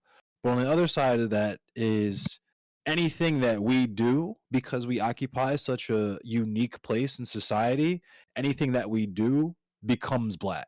Like one drop rule type shit, right? So like anime is an example, right? Everybody here fucked with Toonami. We all fuck with Gundam. There's a bunch of different types of Gundams. But if I say, what is the best Gundam? All of us are going to say G Gundam, right? Oh, I well, totally I'm hazarding a guess. That's all right. Black people from Baltimore, at least. I don't know if it was a prime time type thing, but it's that type of stuff. That was a bad example, but stuff that we fuck with because we occupy that space and we create white flight and that type of stuff that we get into becomes Black culture, like blurred culture, right? Like it's literally just nerd culture, but because it's us doing it, it's blurred culture, right? So video games, D&D, model kits, whatever. Because Yu-Gi-Oh, right? Because the cultural expectation for us is to be the gangster, thugged out, to quote Bing Princess, shout out to Bing Princess, because we're expected to be the Jezebel or the Sapphire or the angry black man or whatever. Whenever we do anything outside of that, it's noteworthy, even though we are literally just people existing and vibing in the world. And on that note, the police know that just as well as anybody else does. Just like a lot of people in here, I grew up surrounded by white people, very white, very colonized. You can hear how I speak. I was very, very trying to be white. I actually would say I wish I was white and stuff. and I was as far from anything resembling criminality that you could possibly think of. I was in a upper class, middle class neighborhood. Kat earlier talked about how we didn't have a whole lot of representation in media for the longest. Just as an anecdote, that's why Jon Stewart is probably my favorite Green Lantern, because he was one of the characters that broke the mold. But also the fact that the police genuinely do not give a fuck. They see a black body, so they see a quick buck. They see a quota to fill, right? They see a bed to fill in jail. So Bars. the first time I ever got in, I got in some trouble. Like I said, the first time, only time, and last time I ever been robbed in Baltimore was by BPD. I was with some homies. They were all, you probably know what color they were. We were all in the whip, hotboxing the whip, in my neighborhood, mind you, at the bottom of my street. I had moved out of this neighborhood by then, but one of the neighbors, I guess, called the police. The police come, and the first thing the officer does is stick his head in the window and take a big. This is still prohibition times, right? So we all kind of looked at each other like, yo, what the fuck? And the police officer actually says out loud, like, damn, I'm getting a contact high. So we're just like, yo, what? So we're frozen. I've never had an interaction with the police like this before. So I'm like, we're all going to jail. This is going to be fucked. Only thing he says is, everybody give me your wallets, right? I don't think twice. Nobody else thinks twice. So he takes all of our whole ass wallets, right? Goes back to his car with his partner really quick or whatever, makes us sit for like 15 minutes, and is like, all right, you guys are going to get citations in the mail, and then leaves. And then that's when we realized, like, yo, he took all of our money and all of our weed, like beat us for like $500 total between all of us. And we never got cited, anything like that. And I thought it was a blessing. I was like, fuck yeah, my parents aren't going to know I smoke weed, all that. I could have used that 150, but it is what it is. So that was my first interaction with police in my own neighborhood, in the neighborhood that I spent 13 fucking years living in, right? And before that, of course, I had interactions with, I was riding my bike. I used to be a BMX nerd. I had a nice ass Haro F2. It was all shining and shit. I had the chromies on my wheels and shit, and the police would follow me. And it didn't register to me because I was always around other white people and doing my thing with them and shit. I thought that, oh, cool, they're following me. I got a nice little escort. I'm getting protected. Didn't even think about the fact that they were watching me to see if I was going to try to commit a crime or something. So in the aftermath of that, got caught up, still prohibition vibes, still prohibition time. Got caught up outside smoking weed again, because this is what you do as a kid. You fucking hotbox the whip, go on L rides, blunt rides, whatever. Police come and search us and cite us, because all they found, we were done. The sesh was over, so all they found was my bowl. So at the time, if you got caught with a bowl, like if you got caught with paraphernalia, you automatically get charged with possession, which is the silliest shit ever, but that's how it worked. So there's a thing called diversion program, which was literally just to finesse kids who got caught up with drugs for $100 on their first offense before they took them to jail on the second offense. So it was like this drug rehab program. It was like 2 weeks. The friend who got caught with it with me did it. You can probably guess what color they were. So I'm doing it, but they keep fucking my paperwork up because I had moved. And so my case kept getting postponed. So finally, I thought my case was July 3rd, but it was June 3rd. So June 4th, these motherfuckers kick my door in. The door, I'm getting ready to go into Ocean City, Maryland. You guys might know about it. I'm getting ready to go to Ocean City with the homies. I'm the ride. So they're waiting for me. I'm packing up, getting ready to get my keys together and dip. And I'm supposed to go pick them up, but I hear loud ass banging on my door. I'm like, oh, the fuck? Like, I was still kind of white, but we're still black. So when people do that kind of shit, show up to your shit unannounced, banging like that, like, nah, you don't do that. So I'm like, what the fuck is this? So I walk up to the door. I unclick the lock. I don't even fully turn the knob. I unclick the lock and turn the knob, and the door fucking flies open. Police come rushing in with Glocks straight in my face, like, get on the ground. Plain clothes. They don't say shit. Like, the only reason I knew they were police was because they pull the handcuffs out. I didn't see no badges, nothing like that. So they're literally just robbing my apartment, going through, drinking beers, fucking pocketing shit. Dude asked me, you don't have any ounces in these couch cushions, do you? And I'm like, you'd be some kind of magician if you find one in there, my guy. And so they throw me in the car, and you see me. I'm into death metal and shit. At the time, I had a Slayer t-shirt on and some basketball shorts on, and I'm looking at my driver's license picture because I'm trying to be charitable. That was my downfall, right? And I'm like, I guess I look kind of like a hoodlum in that picture, but I don't know if the whole kicking my door in with guns in my face things was necessary.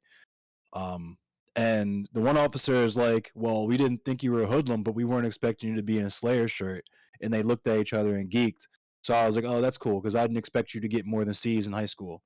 And that's when they got pissed off. And they processed me and shit. They were just upset because I clowned them, but I didn't put my hands on them, so they couldn't beat on me or nothing. So they just threw me in the box. They threw me in the drunk tank by myself, and I was in there for a minute, which is fucked up in and of itself. I got underneath the commissioner in the cell, and we were in a regular 8x10 cell, still with handcuffs and leg irons on, mind you. So we're cuffed in there, and the cell is overcrowded. There's like 5 of us in there, and the last person that they stuffed in there with us was a dude, Prohibition vibes. He was at a motel with his cousin or whatever. He didn't have his ID or anything on him, so police pulled up on him, as they do. They just stop and frisk you or whatever. So he ran, and they beat the fuck out of him and OC'd him so bad. When they put him in a cell, his drawers and shit they were orange. His tank top and his drawers even were all orange. He was going like this, trying to wash his face off in a sink. We were sticking our face out the bars trying to breathe and shit because we couldn't even fucking breathe in there. It shit was crazy, but I got let out on my own recog. But what really fucked me up was the second time I went to jail. I got caught in a poverty cycle. I had a bunch of unpaid tickets that ended up suspending my license, but my job at the time was a fucking pizza delivery driver, so I had to go to work. Got picked up on my way to work. A black police officer. We're talking. We're out in the street, and he's like, do you have anything in the car that I should know of? And you know my vibes. I'm like, first of all, that's your job. I'm not going to do your job for you. Second of all, you're about to search my shit anyway. Why the fuck would I tell you if anything's in there? So he's searching my shit, stomping on my CDs, throwing all my shit out on the street, whatever. I can't do shit. He's got control. He's got all the power. Cool. It's your world, doggy. We get to I'm trying to reason with him because he's a black man. So I'm trying to talk to him about it's fucked up, the system, this, that, and the third. He's like, nope, I'm from Boston. I've never experienced racism a day in my life. Black people just need to pull up their bootstraps. He's on some fucking Uncle Ruckus shit, right? Talk about it's our culture and we need to do this, that, and X, Y, and Z, this, that, and the third. So I'm like, all right, whatever. Throws me in a cell. They forget about me. I'm alone in this cell, this box that's covered wall to wall and window with shit. I mean, liquid human feces, right? And it's ice cold, just like our boy Alex was saying, right? Ice cold in there, and I'm literally just in my tank top and t-shirt still because it's summertime, and I just came from delivering fucking pizzas. So I'm in there for like 8 hours. I can't sit down. I can't put the blanket on, nothing, because everything's covered with shit. I'm screaming, everything, and it was crazy. And then they pulled me in, act like they forgot about me to take me to the commissioner to talk to the commissioner. This time, there was 8 people in the cell. So I didn't even have a place to sit. I'm leg ironed and arm ironed like this on the floor, sitting Indian style. And it was crazy because then they set my bail like $3,000 over some crazy shit. And they took us to Towson, which is like the main jail here that one of a former mayor owns because for-profit prisons exist because prison is slavery and cops are slave catchers. But the guy that I was getting processed with, same vibes. He missed a child support payment. They revoked his license. He was a fucking contractor, so he was driving the work van, had a taillight out. Somebody told him, hey, get that fixed. He was pulling into the AutoZone parking lot and fucking got pulled over. I want to let you finish up the story. So do you mind? I apologize, but I want to give everybody else a chance to like hit on the next subject because it's starting to get a little bit in there. Sorry. No, it's okay. I think your story is valuable. I don't. Do you mind? Like, I'd like you to finish your story though. Okay. Yeah. I'll finish. So yeah, we're in there. Yeah, the dude fucking also was in jail because of a suspended license, right? And we're sitting there getting processed. There's a dude that they have in solitary, just like Alex was saying. He's literally so nuts at this point. He's busting his head against the fucking. I don't know if you guys saw Doom, the movie, the part where Goat he realized he's turned into a zombie. He kills himself. This dude was doing that, busting his own shit against the fucking window in the cell, blood leaking all down his shit. I'm like, somebody help him. The COs are pointing at him, laughing at him and shit. They shoot me up with some shit that is supposed to be tuberculosis test or whatever, but you have no idea what it is. Read Medical Apartheid. They do experiments on prisoners. They continue to do it. I get to my cell. My cellie is a dude, a dope fiend, just in there illin'. He's shivering, sweating, throwing up and shit, moaning, groaning. And I'm like, yo, he needs help. This motherfucker doesn't need to be in jail. He needs help. And that's what really radicalized me and got me on the path that I'm on now, because that's when I really realized that all that shit is a fucking game. It's just they play with people's lives, play with people's health, play with people's mental, just so they can make a bag. Like they can make money off of our fucking pain and suffering. Whether that's black people, poor people, Latina people, whoever. If you are not white, then if you're not white and you don't got money, then your neck is on the table. So yeah, let's get into something else. And I'm gonna be quiet for a minute because I talked for a while. Thank you for the story. I think it was very valuable. I think a lot of people were touched by it. All right, so I'm gonna let Kat say something real quick, and then we'll move on to the next question. Yeah, I guess so. I think that like easiest way to encompass the difference between the differences between prison interactions, or sorry, police interactions, is just like the Boondocks episode with the neighborhood watch, and Grandpa won't speak to the police, and everyone's like, why won't he speak to the police? I love speaking to the police. Like yeah. I also wanted to just say quickly that a lot of people think that some of these prison issues are an American specific thing. And I can't attest to Europe, but I know that at least within North America, you're going to might be kind of cuter just because we made it Canadian, but it's not going to be much better just because you're in a different country.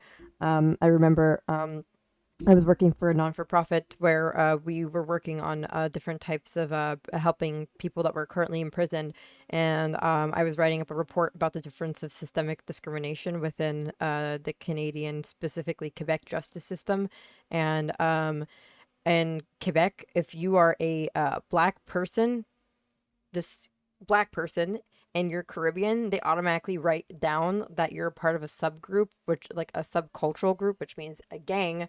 Just saying, and it was called Anglo-Anti. It's not a real gang. What essentially means is that you're black and you're Caribbean and you speak English, and they just write it as a gang, and it makes it like that much harder for you to get out on parole, because they're like, are you done with your cultural group? You mean am I done being Jamaican? No. What are you talking about? And that's like every single prisoner I spoke to that was like, because a lot of them are there from Toronto, and they send them over to Quebec, and they write it down as Anglo-NT. Everybody's Anglo-NT. It's not a gang. It's just something that they do. And I know that one person that I'm currently writing up a parole letter of support for had the issue where he got transferred to maximum security after being in minimum for like 5 years, because he kept on like asking his like PO for like, can you please give me documents? Can I see the report that you're writing? Like would continuously pester them, and they were just like, oh, we've gotten word that you're selling drugs. And he's like, what? Like, I'm not selling anything. Like, checked his room, didn't find drugs, moved him to a different part of the jail, and they're like, oh, we hear that you're still like organizing crime on this other part of the jail, and you're still selling drugs. Guess we have to send you to maximum. And like in the middle of like COVID, they sent him to maximum. He couldn't even make phone calls for 14 days because we had to put you in a quarantine. And yeah, now he's finally being transferred back to medium, but he was supposed to get out of jail in like 2020. Like he was trying to go through the parole process, and now it got like delayed by 2 extra years because you was asking too many questions. So yeah. It's not going to be much better if you're in Canada, and solitary confinement is illegal in Canada, but I have spoken to some people that said that they were in solitary for 7 months, which is a civil rights violation according to the law, and they're not going to do fuck all for any of those people. But, you know, at least it's illegal, so Canada's cute and better. So, yeah. So, hey, guys, I keep saying fuck 12 and fuck the police, which I think is a very good point that we need to get out there and repeat as much as possible.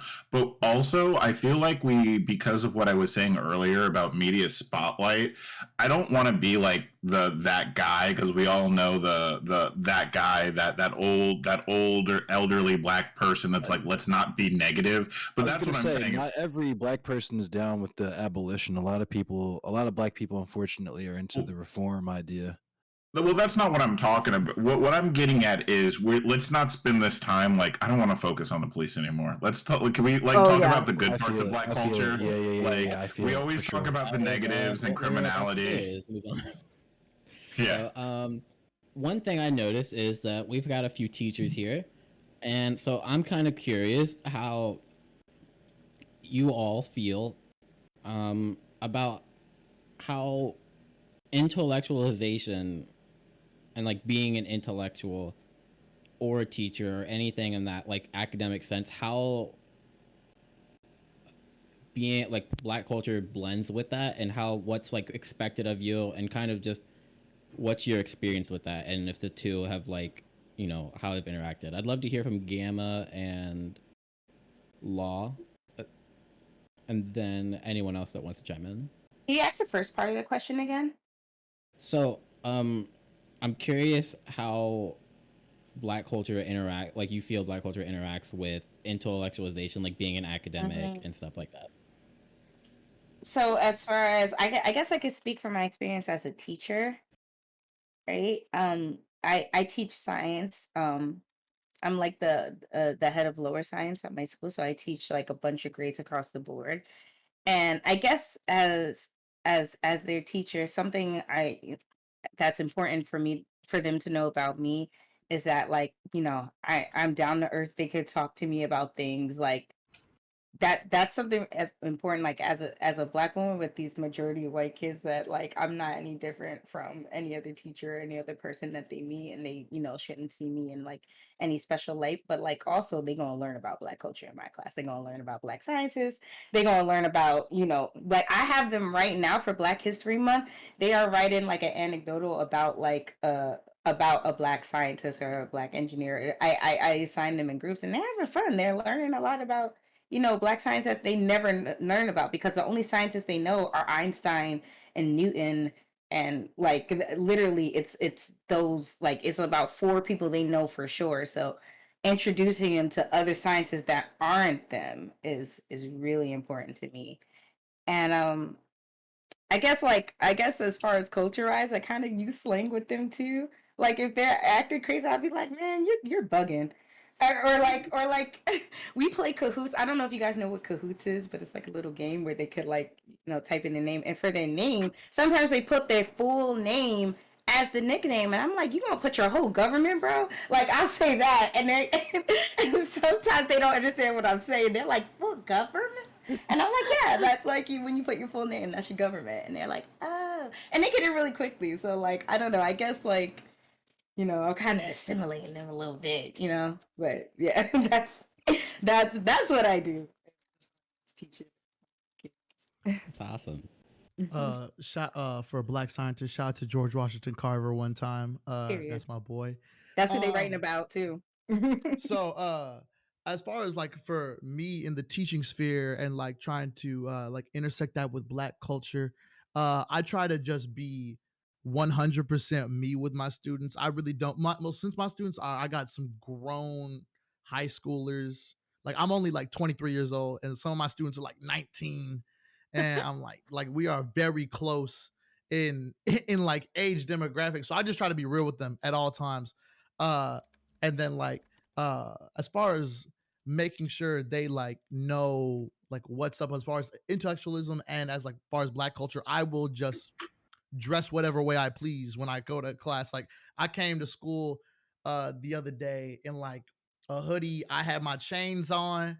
I was wearing my J's. Some of the other teachers like, what are you wearing? I said, Black what excellence. I want. I was like, and I just sit down and I will still have this full intellectual conversation with you. I'm still going to teach the hell out of this class for you. And I'm still going to pull out the best scores, because it like my appearance doesn't affect anything that I do. any kind of vernacular that I use doesn't affect the way that these students learn. So I make sure I just like always keep it real with them. But yeah, Shout out Jerry Lawson, the black inventor too. Jerry oh yeah, Lawson invented the cartridge for video games. Wouldn't be anywhere without that black excellence right there. yeah. You said Jerry what's his last name? Jerry Lawson, he Lawson. basically in the 70s invented like the video game cartridge. So like a Nintendo or a ColecoVision and Intellivision, that as we know it, where you take the game and you put it into the thing and it reads the chip off of the cartridge. Yeah, that was invented by a black man. You guys are welcome for that. You're welcome. Cool. That's actually another thing that I tried to help at some point because, yeah, a lot of times you'll find out afterwards something like really important will be invented, and I think a lot of will be invented by a black person, and I think we have like 10 people that we talk about every Black History Month, but there's so many people that are contributing in ways that we never really bring up.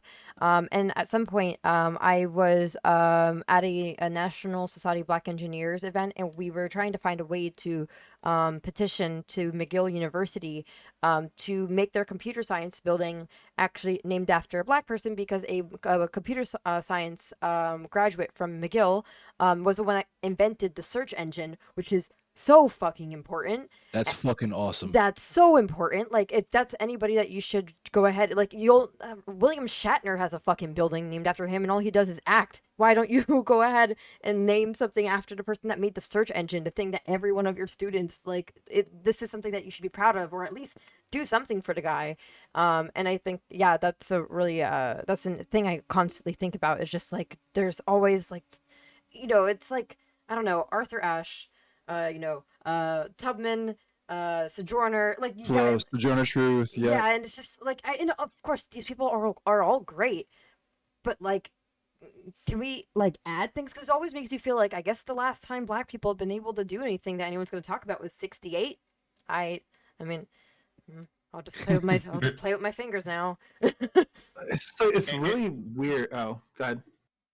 No, go ahead. Oh, okay. I was just gonna say, like, just really quick before you guys go, to mention, John Stewart was an engineer. That's why all of his constructs have bolts and gears, and he makes like planes and stuff because his creator didn't want him to be a criminal. He wanted him to have a master's degree in engineering, and that's why John Stewart is the best Green Lantern. Sorry, go ahead. It's just interesting to me when you look at like history and like how it's taught in this country, or just like in this culture. There is, like, it feels like black cultural icons and inventors and folks are just shoehorned in for Black History Month or when the slavery topic comes up. But past that, there's no like natural nuance, like integration into the topic. So like you don't actually hear about like the impact of like anyone black doing anything unless it's directly related to slavery and Black History Month. Like Alexander Dumas, for example, like, French author, right?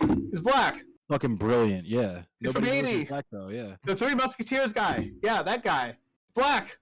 Who would have thought? But nobody knows this, right?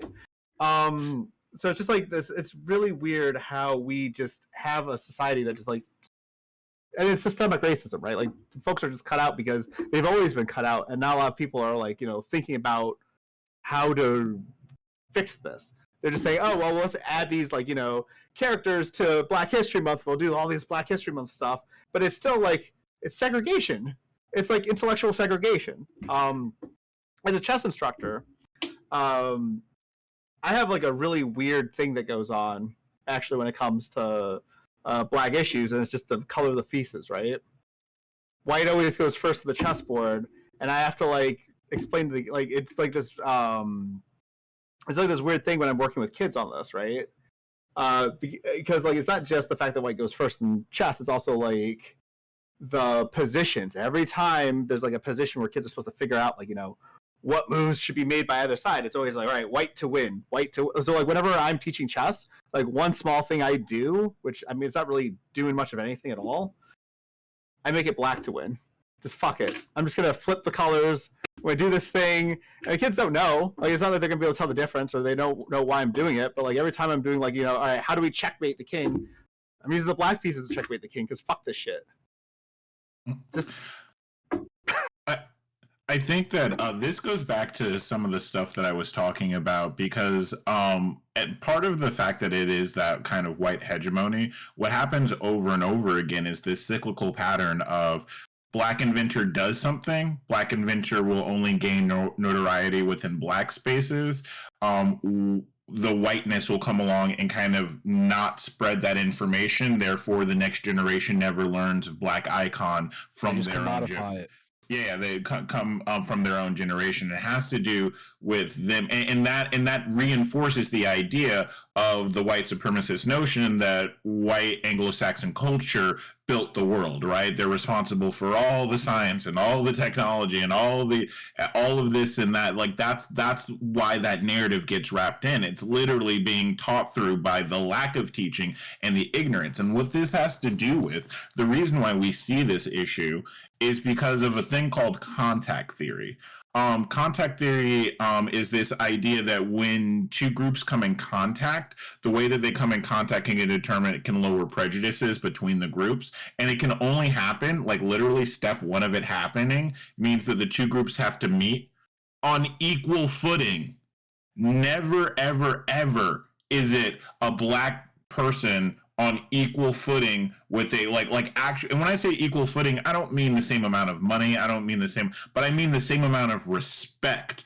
Like this is a Black boss that has as much agency and autonomy as a white person in the same company that can dole out the instructions or can have some authority over some other white people. The fact that you never see that reinforces a sociological idea in your head that it doesn't exist and it's not possible.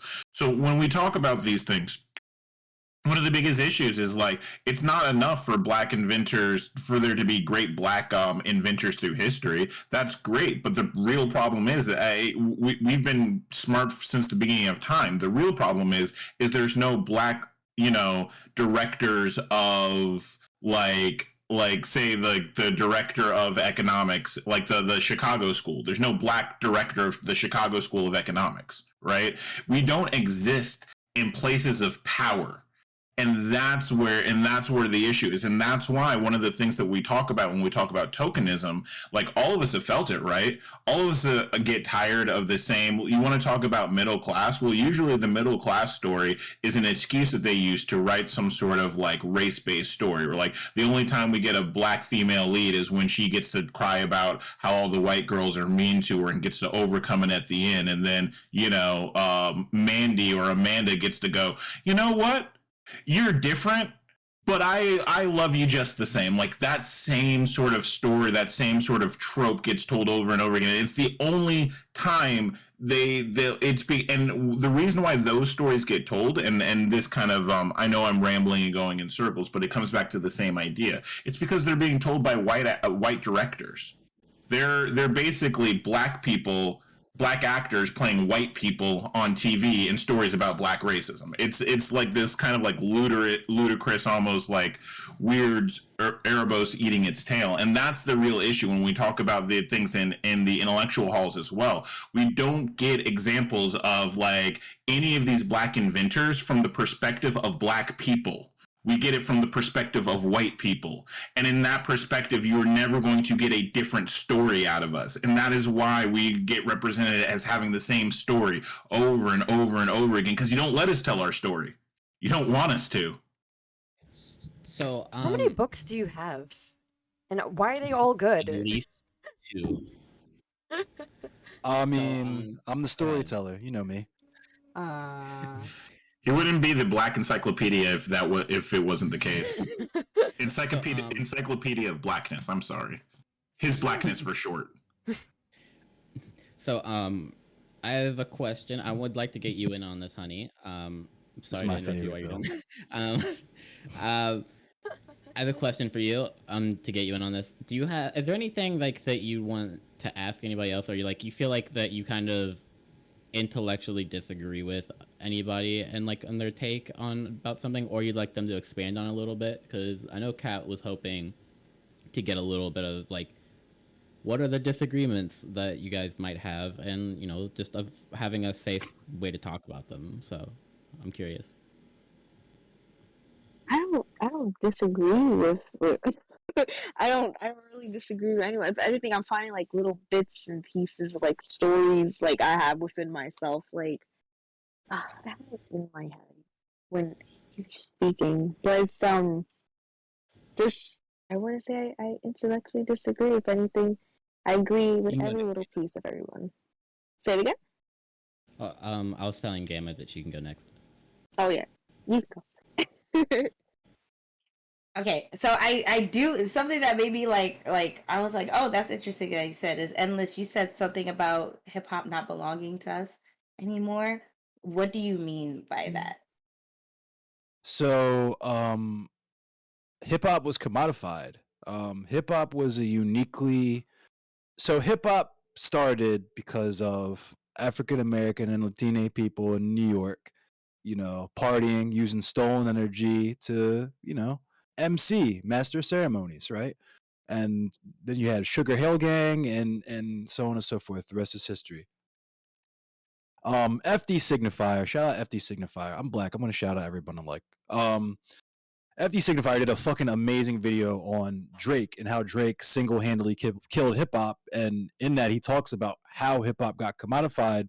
There were gatekeepers, people like Jay Prince, people like Diddy, all these people, to where if you wanted to be a part of hip-hop and be taken seriously, you had to either be representing black issues or giving black people money or making black people look good. Somewhere in that triangle. You could hit two, you could maybe even hit one, but you had to hit one of them, right?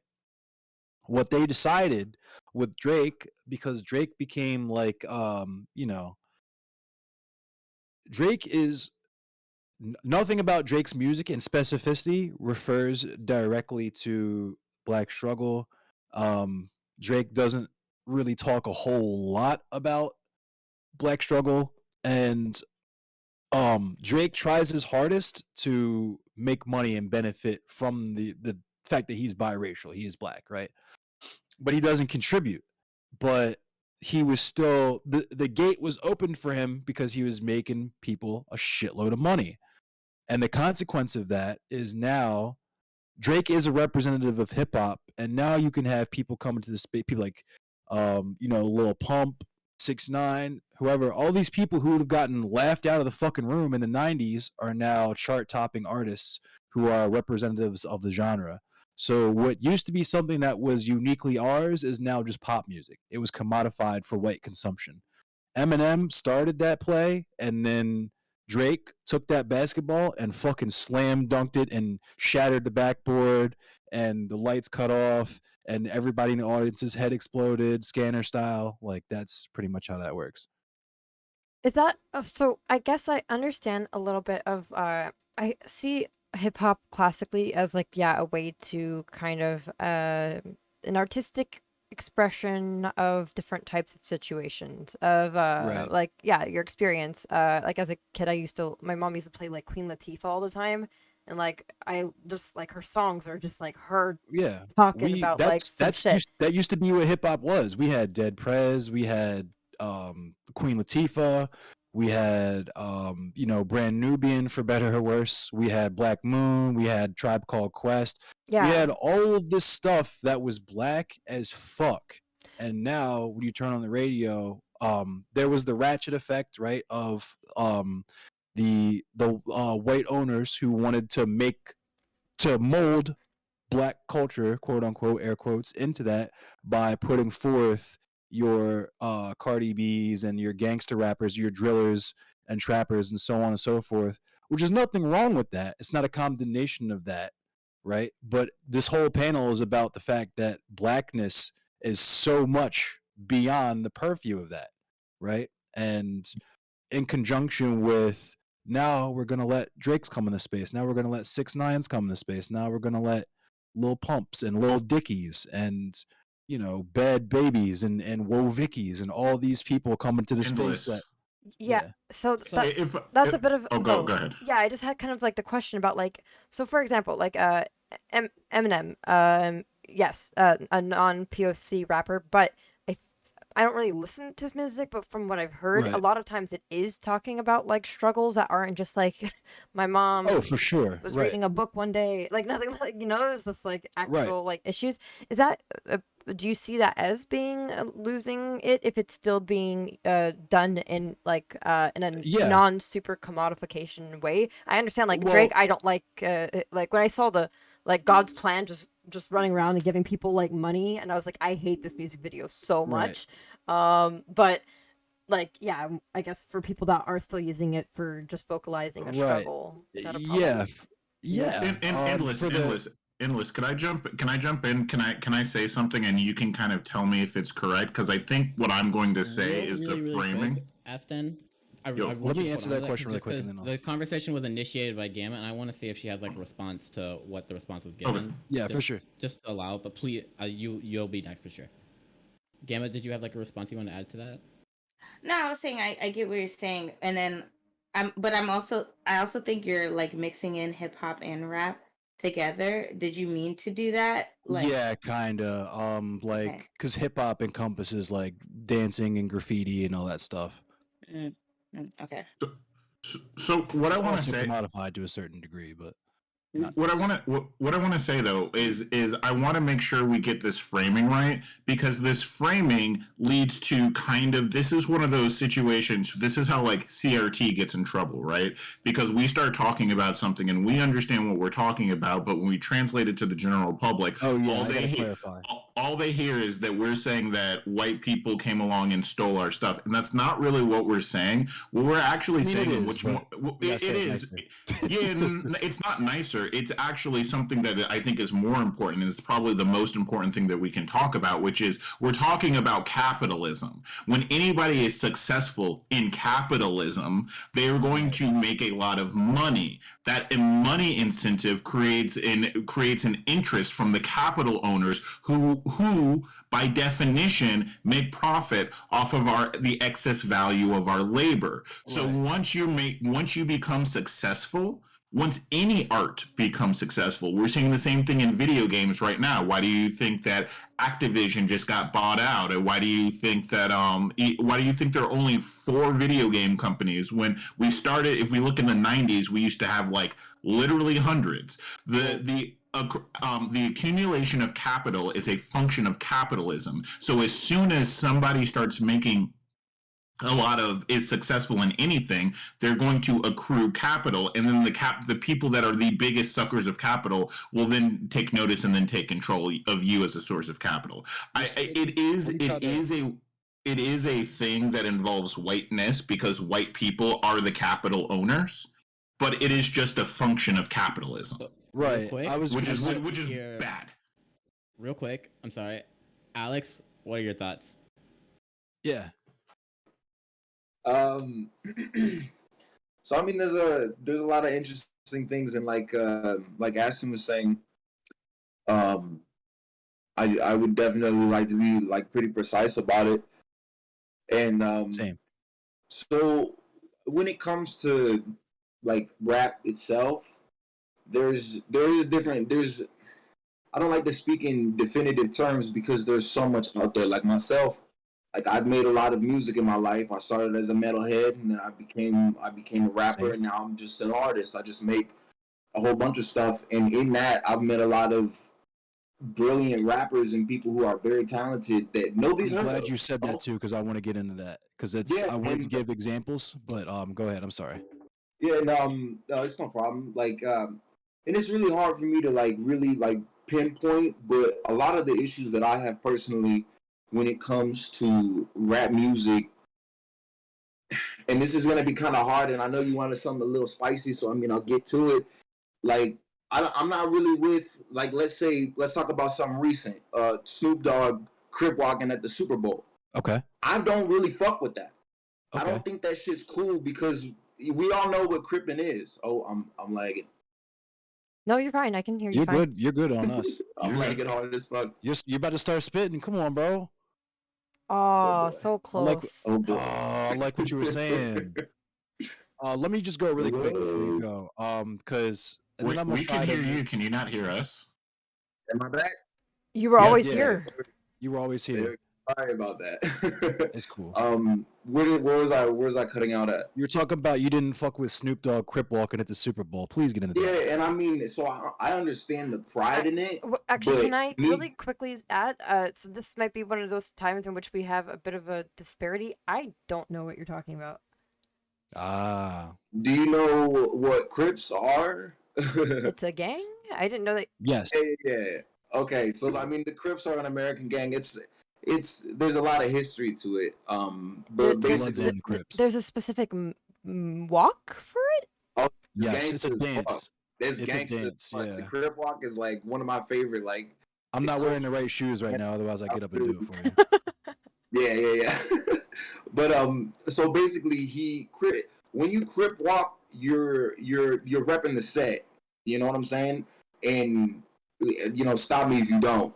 But when you're repping the set, Snoop Dogg has done a lot of like wild shit, and there's a lot of violence in the gang community. And when you Crip walk on a national platform like that, like it just kind of makes me sick because There's some shit that's supposed to be just for us. Put it that way. I mean, it's not even. I wouldn't even say just for us. I just don't think that is the platform to do that type of shit on. Because Yeah, I'll say that. I'll walk back what I just said. I'll agree with that. If you're a blood in LA like that, if you're a blood and all your like, you got a whole laundry list of homies that have been killed by Crips. You see Snoop Dogg Crip walking. He's disrespecting you. That's what's happening. So that shit it escalates and it goes wilder and wilder. And Snoop is an old man. But to them, it's just something to sell. Right, and I mean, no, to Snoop, it's also something to sell because if you remember, he tried to do that Snoop Lion shit where he tried to commodify Rastafarianism culture, and he disrespected that shit, and he got pulled up too. He got excommunicated by Bunny Wailer. You know what I'm saying? And now because that shit didn't sell, he's back to promoting the violence, back to promoting throwing up C's, disrespecting B's, all that bullshit. And it's like, I thought that he would have grown out of that, but I guess the money is too good for him. And there's a lot of different people, and I suffer from it because I love the music. I love listening to this type of stuff. But at the same time, like, at this point in my life, when I hear people talking like, oh, I killed that nigga, I don't ever think that they're talking about a white guy. You know what I'm saying? And they're not. They're always talking about killing their fellow black people. Yep. They're never talking about anybody other than black people when they say nigga in this music. And it's like to me, it's just been, it just makes me sick at this point when they're talking about, oh, I slapped the bitch, or you listen to a song like You Didn't Even Know It by Rick Ross where he says, I put Molly in her champagne, you didn't even know it. Like, that shit's disgusting. And that was a club banger. That song, you could probably look it up. It probably went platinum. Yeah, Lil Wayne got canceled because one of his bars was like beat the pussy up like Emmett Till or something like that. Like, come on, bro. But that's what I was getting into is, I guess I in the interest of clarifying my point, the reason we're doing these panels and we have to find each of us to come together to do this is because we're not saying, I mean, we have the gift of personal experience and anecdotes and stuff, but as far as the overarching talking points like police abolition, general leftism, stuff that is part of black culture, right? We could go to Vosh's channel and see him saying all this exact same shit for like 25,000 viewers or whatever. And that's not picking on Vosh. That's just saying, it's illustrating the point, right? That stuff that we produce and that we talk about and that we're the experts on will get ran with and white people will benefit off of it. Just like you said, you're a metalhead. I'm a metalhead too. Rock and roll music was literally invented by black people. But if you ask people, they think it's a white genre. Why is that? It's because it was commodified and co-opted by white people. And the same thing happened with rap music, right? So just really quick, because hip hop as a whole, because I wanted to get into graffiti and TikTok too, or dancing too, like all these TikTok dances that we fucking give people, right? Dances that come from us, but the most famous TikTok dancers are all white. Why is that, right? It's capitalism. Just to confirm, and this was not joking, I've looked up the song verse goes, about to put rims on my skateboard wheels. Yeah, beat that pussy up like Emmett Till. Yeah. Lil Wayne actually put that in his song. Oh yeah. Apologize later, but holy shit. And also, crazy, right? They Fucking asked way. Lil Wayne about the BLM movement. He said that he doesn't experience racism Yeah. in his life, and he doesn't go off Exactly. that shit. Man, fuck all them, bro. Right, Fuck all them. Man, exactly. I Drake forget is I on was. that. Drake is on that same time. That's what I'm saying. Like Drake is Mm-mm. the hard. Tupac, not even top 10 in terms of album sales, right? But Drake is one of the number one rappers sales wise of all time. Eminem, probably the most sellingest, Grammyest, fucking awarded, gilded, moneyed rapper of all time. Even though that shit was definitely and credit where credit is due. Eminem does pay his respects. You know what I'm saying? People like when they win, like you gotta respect how a Macklemore moves. You gotta respect how a Mac Miller moves. You know what I mean? They understand that they're guests in a house that we built, but at the same time, there's bad actors in the space that will take advantage.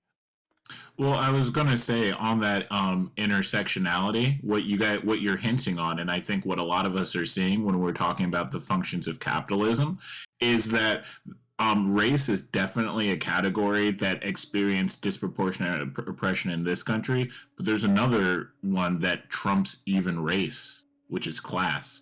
And I'd forget I was black too if I was a millionaire. You know, like if I made $50 million, maybe I'd forget maybe that's enough money to make me forget I was black. I don't know. It seems to be a pattern, is what I'm noticing. Yeah, but is there's I a notice difference between a LeBron and a Lil Wayne, though. Like a Oh. LeBron is still, you know what No, I mean? No, I agree. I'm saying as an excuse because it does seem to be a Oh, pattern. yeah. I do Yeah, for notice sure. that I it's get you're gonna do whatever you can to make the money however you can. And one of the biggest issues is, like I said, here in Orlando, we have an incredibly high murder rate. Why? Because the little kids want to, they want to do it up for the grams. They want to shoot each other for the grams because in their mind, that's how they're going to make it. That's their only option. They're like, I got to do this. I got to be part of the game. I got to do it up. I got to push the level so I can sell myself to these white folk, these capital owners that like to eat this shit up. And that's where this stuff comes from. Just really like Jazz, by the way. Jazz did this too. Kat, go ahead and say what you want to say, and then I'll go after you. Yeah, I was actually going to say that you just posted the stat, and yeah, Eminem's the top best-selling rapper with Drake as at number 2. So, yeah. To also add, Tupac is actually number 8. Yeah. But he's top 10, but way the fuck down there. Yeah. One thing I want to say. Wait, okay, go ahead. So I forgot to ask you guys. Usually I try to like start saying like let's do ending statements by like 10:30, but I'm enjoying this particular set. So are you guys okay if we try doing ending statements like in the next half an hour instead? Just because there are still some things I know it's that Black History Month. Let's do it. Yeah, I know there's some other panels that go on until like midnight, but like I don't know. Especially since we're not arguing, I try not to like make them go too long in case some people are like, this feels too much like we're just loving each other. I don't want to love anyone for 4 hours straight. So what you mean? We all black. Come on now. So I do want to say that anyone that feels like they're tapped out, because social interaction is hard for some people. I totally get it, and everyone's got stuff to do. So if anyone like feels like they would rather leave now, that's perfectly fine. You can give like a closing statement, and then anyone that wants to stay still here, and like the people with the energy to just still have the energy left to do it, it's fine. So is there anybody that feels like? Oh no, I'm not leaving. This is my panel, but I had something. So it sounds like we're all good. Cool. Yeah, so I actually did want to talk about class a little bit because I think maybe that sometimes does affect for some of us like what our experience growing up in America is, because some people will say like, I don't code switch, this is my voice, and it's our voice because we grew up in an area where this was where we're surrounded by. And like, for example, a lot of things I see when people talk about Black culture are about like different types of boundaries to get access to different commodities or opportunities as a result of I just didn't have money.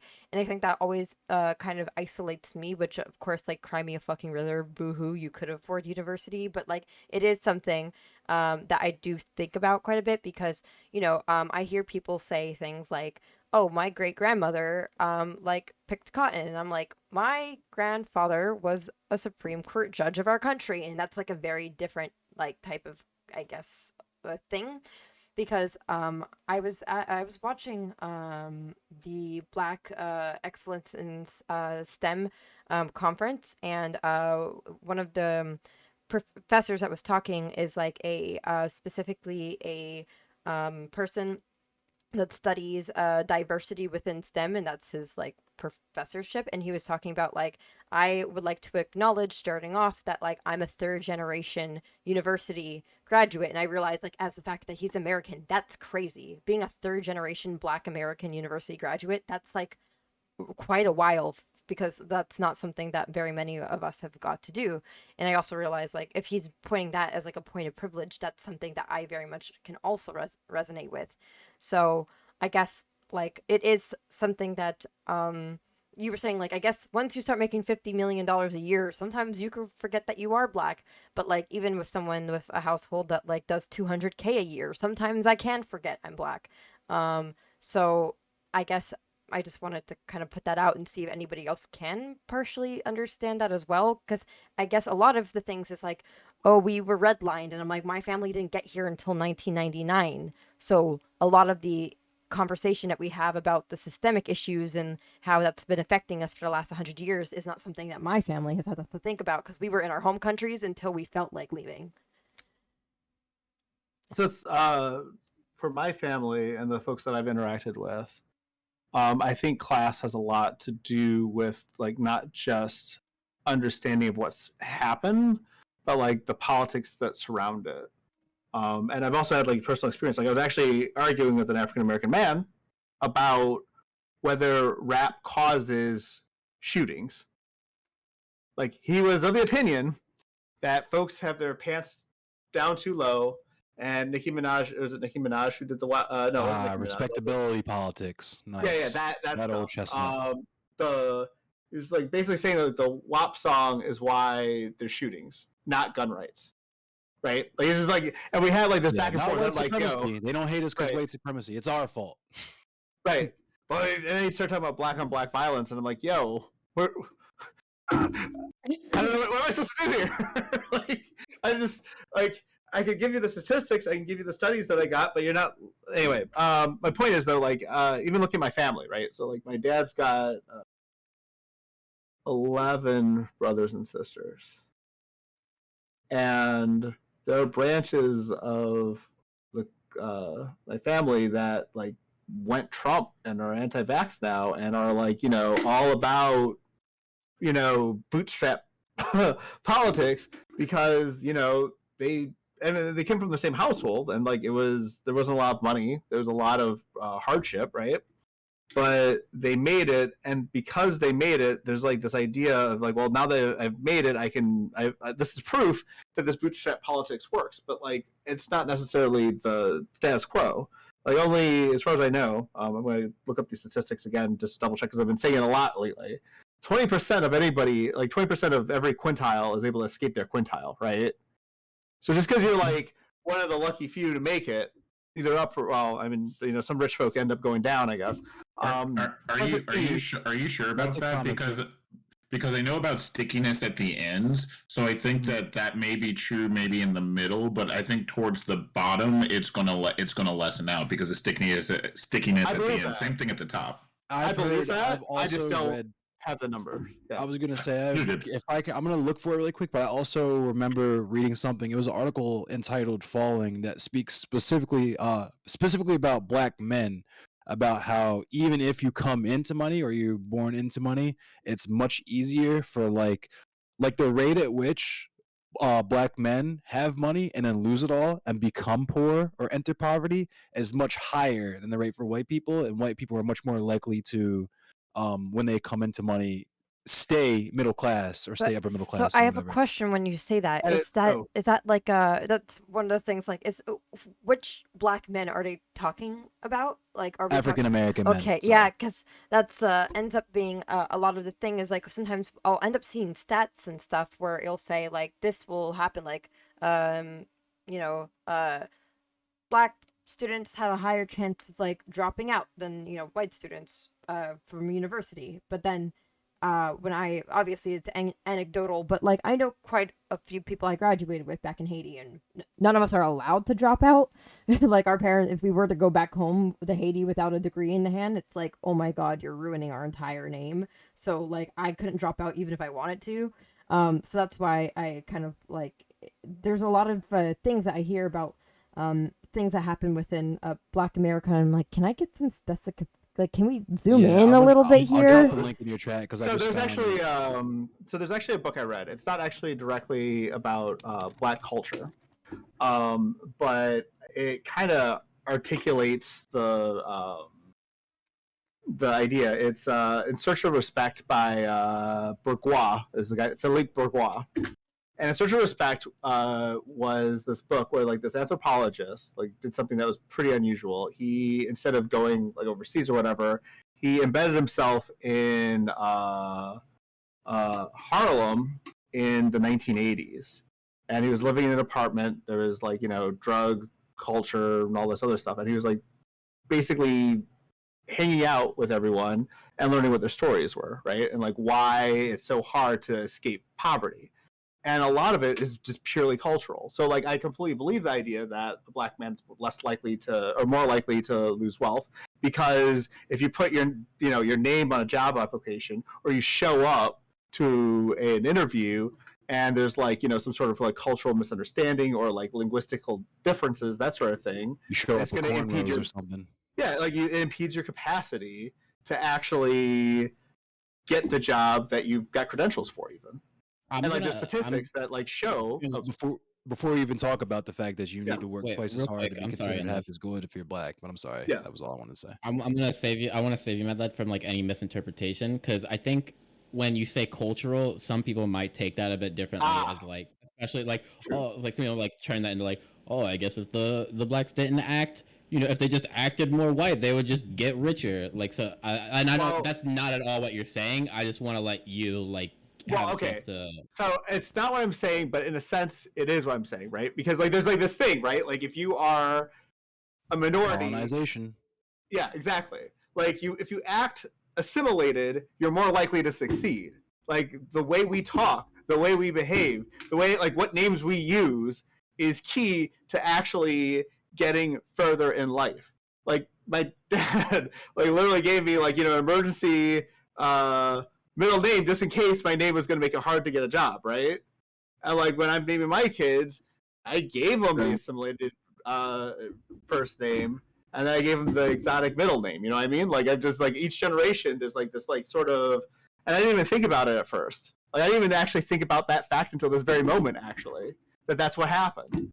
And I think like as so like when I'm being culture, when I'm referring to culture, it's like a person's understanding of the universe around them through time and space, right? That's what culture is.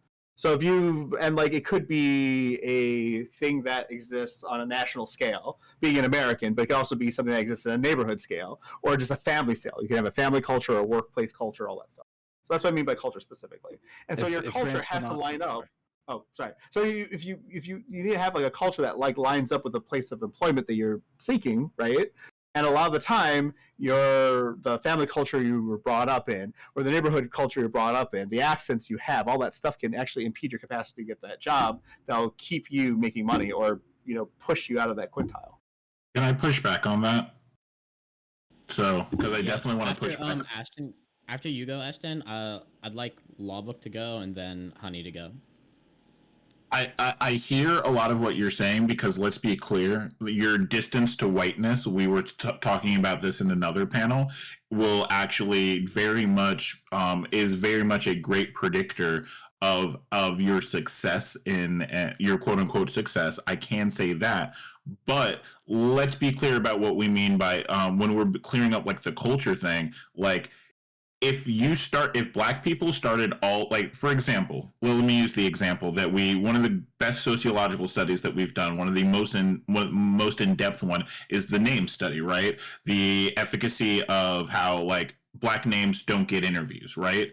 But that is what underlies that. Sometimes people see that and they say, okay, black culture, if black people acted more white, they would be okay. But the reality is it's a chicken and the egg situation, because what came first? People's biases towards these names, or black people choosing those names. And that's where it kind of comes from. If black people all started naming their kids Michael and Jordan, we actually see this in subsequent studies, that Jordans and Michaels are seen as more likely to be black, and those names over time, as they seem to become blacker, get discriminated against more. So it's Ashley. not Go ahead. It's a panic. Ashley, Brittany. I was just throwing more names out there that were from the study you're talking about. Sorry. So I don't Yeah. push you back. Like, I think you're actually like furthering the point that I would like to make. Actually, Yeah. Low-key.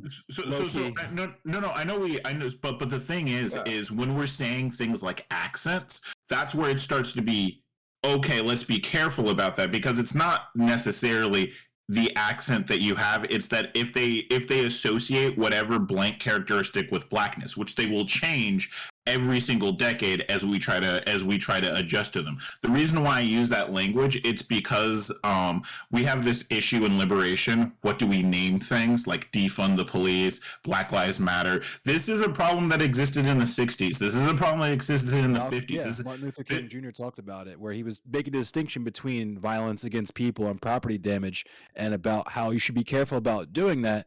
And normally when white people read that, they're like, oh, he's saying that you shouldn't riot. And it's like, no, dummy. He's saying that he's worried that you're going to do exactly what you're doing right now, which is focus on this and not the message. And that's kind of the point, is that anything we do is going to be tainted. It's going Exactly. to be And that's the point that I'm trying to make. That actually, when we do studies, when we look at the data, overwhelmingly, what we find is that there is no justification. It is just racism. Much like, for example, if you have a policy, if I propose a policy, if it's perceived that that policy benefits black people, even if it benefits you in your own interest as a white person, you are less likely to be for that policy. And it shows in the data. If they just don't think black people are benefiting, they'll double down on a policy if they don't understand the unintended benefits towards the black community. So that's where the issue is. The issue is the idea of what white people perceive as blackness and your distance to what their perception of blackness is. So I want Law to go next, but I will add that as a data scientist and a psych grad, everything Aston said is exactly correct. There's really not a whole lot of data supporting like good like, for example, the study like black names, for example. It's there's really no good reason that you could possibly come up with other than like racism. There's just not a whole lot of data supporting that. Like, there's other legitimate reasons for institutional biases like that. Go ahead, Law. Fluff, could I get you to like restate like the current topic that we're on right now? I think Yeah, I'm kind of like I've been like really absorbed into what everyone's saying. I'm like, No, what it's are we okay. talking So about? like well, it's easier for me because I'm outside of it, right? So it's about, we're talking about, actually, unless you do it, because this is you've been kind of steering this topic of it. My fault. Yes. So if I could just kind of synthesize with the two before me, if I'm gonna have my paradigm shift moment. Shout out to Paradigm Shift. Basically what Mad Lad had started off saying is that and you can correct me if I'm mischaracterizing your point, is that basically your because it's also relates to what we were saying last panel, like Aston was saying, your distance from whiteness is what dictates your treatment.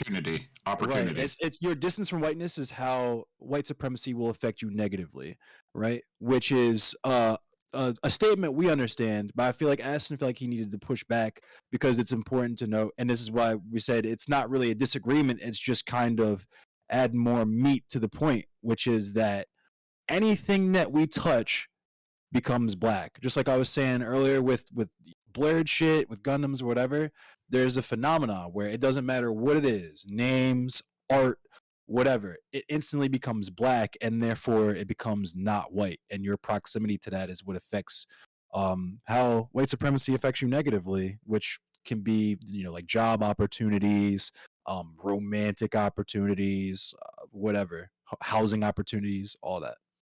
Okay. Well, I don't know if I'm on the exact not saying I'm not on the same page, dog, because I definitely feel what you're saying. But like when I think of when I hear like distance from whiteness, I'm like thinking of uh differences when it comes to like class opportunity and whatnot, and how like it doesn't. Oh, well, it definitely changes. It just changes the form of violence that you face. But like as far as it being like verbal aggressions, talking aggressions, like Talk about if it. you're living Talk like if about it. Talk about it. like because I grew up middle class, so like upper middle class, so then I'm around all these white people that like okay, like you assume. Well, I think I spent a lot of my youth trying to forget I was black, just I was like trying to assimilate in that space because they make it so tough. um but like, and that is definitely a form of like microaggressions and violence, but it's definitely a completely different type than someone who grows up in a lower income neighborhood who is going to face like uh an overt type of violence in that manner. um so Bars. yeah. I, I was I do want to say that that might actually be a coincidence of geography sometimes. Sometimes we get lucky, and because it's like an intersectional thing. So because you're middle class and you happen to be in the right geographical zip code, it creates more of a bubble. Whereas like my grandfather was a senator. Like I grew up middle class, and yet I still very much, my middle classness doesn't stop my fear in some of the streets that I can walk down in the areas around me, because the KKK are so active around here. You know what I mean?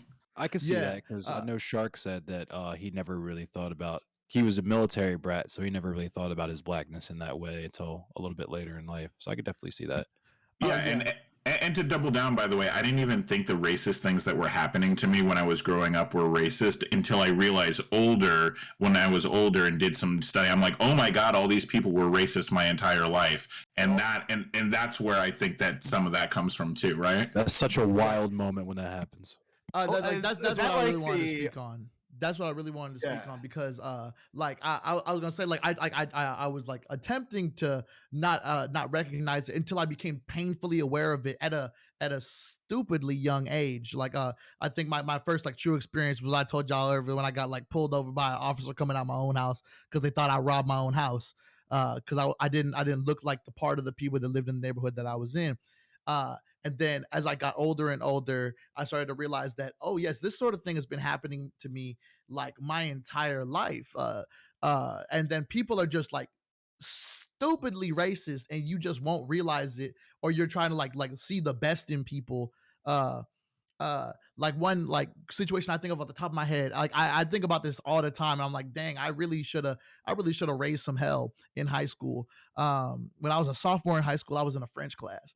I'm surrounded by white peers. Like I am like the only black kid in my class, which is I think is something that a lot of us can speak to when we're in a lot of these areas. And there's this girl.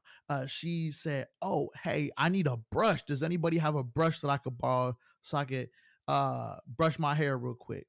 Now, grossness aside, how people be having lice, and I like now I'm like, there's completely other reasons that I would not lend out my brush, but I'm like, hell yeah, I got a brush. I got a brush right here in my backpack. Simple stuff. I'm like, yo, here, I got you. Boom, brush. She takes my brush, looks at it, and she says, is this a brush for horses? Like some simple stuff like that. Just because we had the firm bristle Yeah, brush the hard for the 4C hair as opposed to The one boy for brush, you got to loose bust hair. waves. Like, You feel me? yeah, she wasn't trying to spin on him. I think that was a failure on her part. But just like things like that, like they would just like say things and just like counteract your like your culture and your experience in like in a moment. And then literally at that moment, I stopped brushing my hair for like a year because I was so embarrassed from the situation. Like I felt like mortified that sort of thing could like happen to me in front of all of my peers. And then I look at pictures from when I was in that era of high school. Dog, I look dusty as hell because I wasn't brushing my hair. And I'm like, God. So like those sort of things, it just like the littlest like things just like affecting like large wave pools of your life, and it's kind of crazy. I had Something, something like that too. So my first So real quick, girlfriend. I'm gonna let everyone get a chance. Like you guys are gonna get, you and Endless are gonna get a chance. So what I want to do is, because we're getting towards 11, and I hate when people don't get to say what they want to say. So what we're I just gonna had a do question is anyway, so we'll go in a circle, and everyone's gonna get to say like their final thoughts on this particular topic, and then we're gonna do one more circle where everyone's gonna get to say like their closing thoughts and shout themselves at the last. So we're gonna finish up this topic, and then we'll do another circle of closing thoughts. Also, Nice. real quick thoughts. I really love that you said that was a failure on her part. I love when people externalize microaggressions and don't internalize them. I thought that was really, really cool. So we'll go Mad Lad, then Endless, and then I'll start calling people in the circle in a row. Yeah. So I was gonna say my first girlfriend was white, right? And she had a racist grandfather, and he would call the freckles on her face Edward kisses, right? Like real racist. Shit. And my response to that was to try to make yeah, like this is like I was 14, right? So like What the fuck? that's I'll not hit even an old like man. not the most racist thing that came out of this man's mouth, right? And I kept the relationship going because I felt like this burden to because everybody in the family was pretty pissed off with him, right? So all of a sudden it became a part like my burden to maintain this shit relationship, and it was a shit relationship. It was by far one of the worst. I mean, yeah, like life scarring, traumatic, awful fucking relationship. And I was maintaining this relationship because I wanted to kick grandpa's ass. I wanted the whole family to be pissed with him. And as long as this relationship was going, everybody's pissed with him. And like, there's like this movie moment, right, where like I was gonna meet the whole family that's like supporting this relationship and shit, like at the graduation party. But at that moment, I had enough because this relationship was that bad. Broke up with her right before the graduation party, and instead of having like this moment where like there's all this stuff that happens, like families like was really excited gung ho to like meet the exotic boyfriend that they've heard so much about, right? And I wasn't there, and I felt really guilty about that. But on the other hand, like I've been like trying to live up to these expectations that their family like well-meaningly like they're trying to be they had good meaning behind what they're trying to do, right? Like they're trying to say that like this racist shit isn't okay. But I can't tell you the number of times that I like adjusted my behaviors in relationships because some asshole in the family was racist, and it like impacted like whether I was going to stay in the relationship or whether I was going to walk away in the relationship. Nothing as bad as grandfather in the first one though, but it was all pretty. It was a lot of shit. It was a lot of shit. Yeah, I wish you were on the last panel because we talked about that in specificity. Like that happens, and you're just like, "Fuck it, I'm gonna smash every white joint. I'm gonna piss off every father." Like, Yeah, that was true. I was just thinking, like, grandfather, I make you proud, right? Like, it's just like, the like, meme of like past Martin Luther generation- King smiling with the black dude with the whip or the white people peacocking. Yeah. But I would have. My question was related to the topic, and this might be good for like closing statements and stuff. My question is, to what degree do you think class affects Black culture? Like a lot of blurred culture, specifically, like Gundams. That shit is an expensive hobby. That's like $20 a kit, and then the nippers and all that stuff run you like another 50. Video games, expensive hobby. What degree do you think, because a lot of this stuff is still, even though it's paywalled, so I guess so to say, it's still kind of universal across the Black experience for like blurs and stuff. So how much you guys think class affects Black culture? Because we got like food, like eating pig's feet and stuff like that too. So Who's going first? I think it does affect like culture quite a bit. I think I think a lot of my experience with things, for example, I guess right now, when Alex was talking about Crip Walk, I was like, what? And I think perhaps I think that's might just be a little bit of a class thing. I think there's also a lot of times when I'll sit and watch things like comedy shows. A lot of comedy shows are trying to appeal to, I guess, the broadest audience. So doing a comedy show made for the black middle class is not going to be a very popular comedian. Sometimes people will sit there and talk about like experiences and I don't know what they're talking about.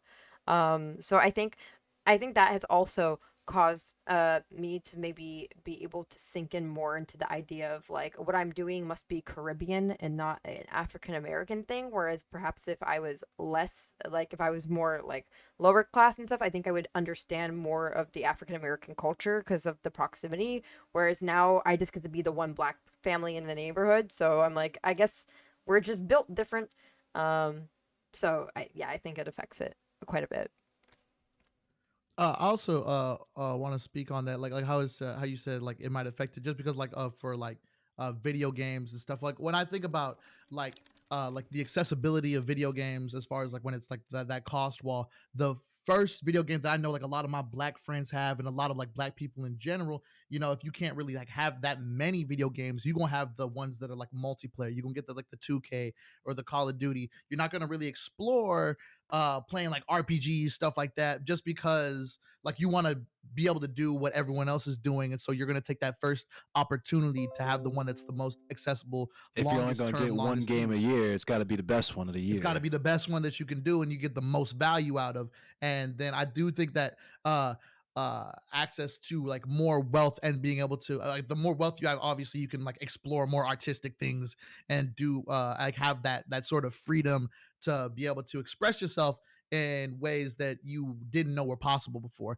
Because there are plenty of people out there who are just like who just ain't got the opportunity to find their like artistic passion just because there's a paywall behind it. Everything's so expensive, and making sure those sorts of situations are accessible for like all the communities is really super important. I think a great example of that is cosplaying. So I recently, I want to say during the pandemic, I got into cosplaying. Talk about And it. as a black cosplayer, I post on TikTok and it's like the top black cosplayers that are there, the amount of money they have to spend to even look the part while dealing with racism in the comments saying you can't be this character because they're not black, and then having to look as much as they can to that character. Cosplaying is a lot of fucking money. Like, I started getting into it and I can't cosplay as much as I want to because it is simply just not in my pay grade. And people just think, oh, you're just buying regular costumes, which is what you start off. But you have to also think about those people who make it from hand, who hand sew it, who stitch it. And I 3D never print. do that. But that's a lot of money. So yeah, like, and also the collections. Simply, I started doing oh my god, what do you call those? A pop. Oh god, I can't believe I have like 4 of those. Like the little figurines. Oh, Funko Pops, yeah. Funko Pops. There you go. I wanted to start collecting those, and I realized I had to stop because it was simply too much money. And I would consider myself. I would say it varies. Lower middle class. I was raised in a lower middle class home, so I wasn't. Those are just luxuries to me. And now that I'm getting you're becoming an adult living in a society that thrives off, like we were saying about capitalism. I'm making my own money. I'm seeing all this money that I'm making, so I'm thinking, okay, all these luxury things that I wasn't able to have as a kid, I'm going to now grab it now. Now I'm into cosplaying. Now I'm into this and that, and then now you're seeing just how much it is, and a lot of that, like, why your parents told you no. exactly. And you're like, I have it now. And then when you have, like, now you're seeing that, okay, as a black kid, I wasn't able to explore my artistic expressions. I wasn't able to do all of this. And now that I have the ability, now you're seeing how much it is, and you have to limit yourself to that. So to doing 3 cosplays a year, but you want to do more. It's just that I recently like learned. Gamma. So, I just wanted to go ahead, touch on Alex. the And Gamma. the distance to whiteness thing earlier. So my mom, like my great grandmother, she was the one who had my last name hyphenated because she wanted to join the families together, and she also wanted my name to be my dad's name. She wanted me to be a junior. My mom was like, nah. I'm gonna name him something a little more applicable on applications. And she admitted that to me. And I also have the experience, unfortunately, of having somebody admit this shit to my face, where he literally told me, like, and this person he was a crazy, he was honestly, like, literally, well, I don't want to, I think people call it be ableist, but he was schizophrenic, and he was a fucking asshole. So, so he told me one day that he was surprised by my appearance because of how white my name is. He literally told me this to my face, and I've also experienced a bunch of jobs where I show up and they're like, oh, so what are you? And it's also fun for me to fill out applications because I'm black, I'm Hispanic, I'm white. I don't know how recently any of you have gone through the application process because I'm doing it again right now. And it's your options are Hispanic, non-white, black, non-Hispanic, fucking, and it's either everything is non-Hispanic in just that race, or you're two or more races not Hispanic. So even when I'm trying to tell them I'm multiracial, I can't even include that I am a Mexican in that. And so it puts me in this weird position where people you don't know what the hell I guess in your head when you're reading this, because everybody does this in terms of like hiring and stuff, you don't know what you're gonna get, and that's why when I show up, I get these surprise expressions and these weird interactions where they're like, oh, we were kind of expecting something a little different, and that it's just a wild experience, and I just lost my train of thought on that, so I mean, I'm gonna end on that. I definitely had in terms of like in the relationship to whiteness and in that, but there was something that you guys were gearing up towards that class. That's what it was. Oh my god! So I come from, I would say I started from the trailer parks out here, and through my father's extremely hard work, my family moved into like lower middle class, and they're kind of verging because of the housing market into just middle class. But me as an adult, I don't have any access to any of that money, and so me personally, I'm lower class. Like I recently just came off of being homeless, so I've really experienced the lows of like racism and being distant to it, and being like the distance to whiteness, because people from the upper side of town, when they talk about people from my side of town, they'll speak negatively. They'll call you ratchet. They'll call you broke. You a bum, like, and all this shit. And I really wanted to touch on this with you guys. I wanted to hear you guys' thoughts about the phrase "I'm not that black," because I've heard that shit a lot in my life from people who are plenty darker than me, and I'm like, you're so fucking beautiful. How do you talk like this? How do you speak like that? And I think that is derived from classism, because they will associate blackness with a lower class. And I was writing this shit down earlier, but that's Bars. Let me read this shit real quick. I apologize, but I really wanted to get. I'm only gonna read this small line about this. The class's ideal can easily lead a person of blackness to denounce themselves in favor of not appearing lesser. To maintain the power they struggled so hard to obtain, this leads me to want to strive towards a different type of society. But that's I've heard that repeatedly over my life. Like, I'm not that black. I don't act black. You know what I'm saying? And I'm like, that's bullshit. But that's classist bullshit. You're learning that because people in that class, I've heard people of upper class how they talk in my city about how they talk about where I'm from. And it's nothing but relation to, oh, you went to this high school? Oh, shit, you probably a gang member. Oh, shit, you probably sold drugs. Like, and it's like, no, it's like I've met geniuses, artistic people who are so fucking talented that they could be the Van Gogh of this generation if somebody just looked at them, bro. But they won't, because they're poor. And as an artist myself, I think it's crazy because you see all these artists getting huge, but they came from money. A million Einsteins have died in the field, bro. Yeah, and the only reason, like, she was talking about, or let me go back. Honey was talking about how cosplay is expensive, and that's huge, and that also relates to art as well. Like, I bought my iPad, which was expensive as fuck, but I bought it because the cost of buying supplies and good quality paints, markers, pens, all of that type of stuff is so fucking expensive that, so it makes a huge barrier of entry.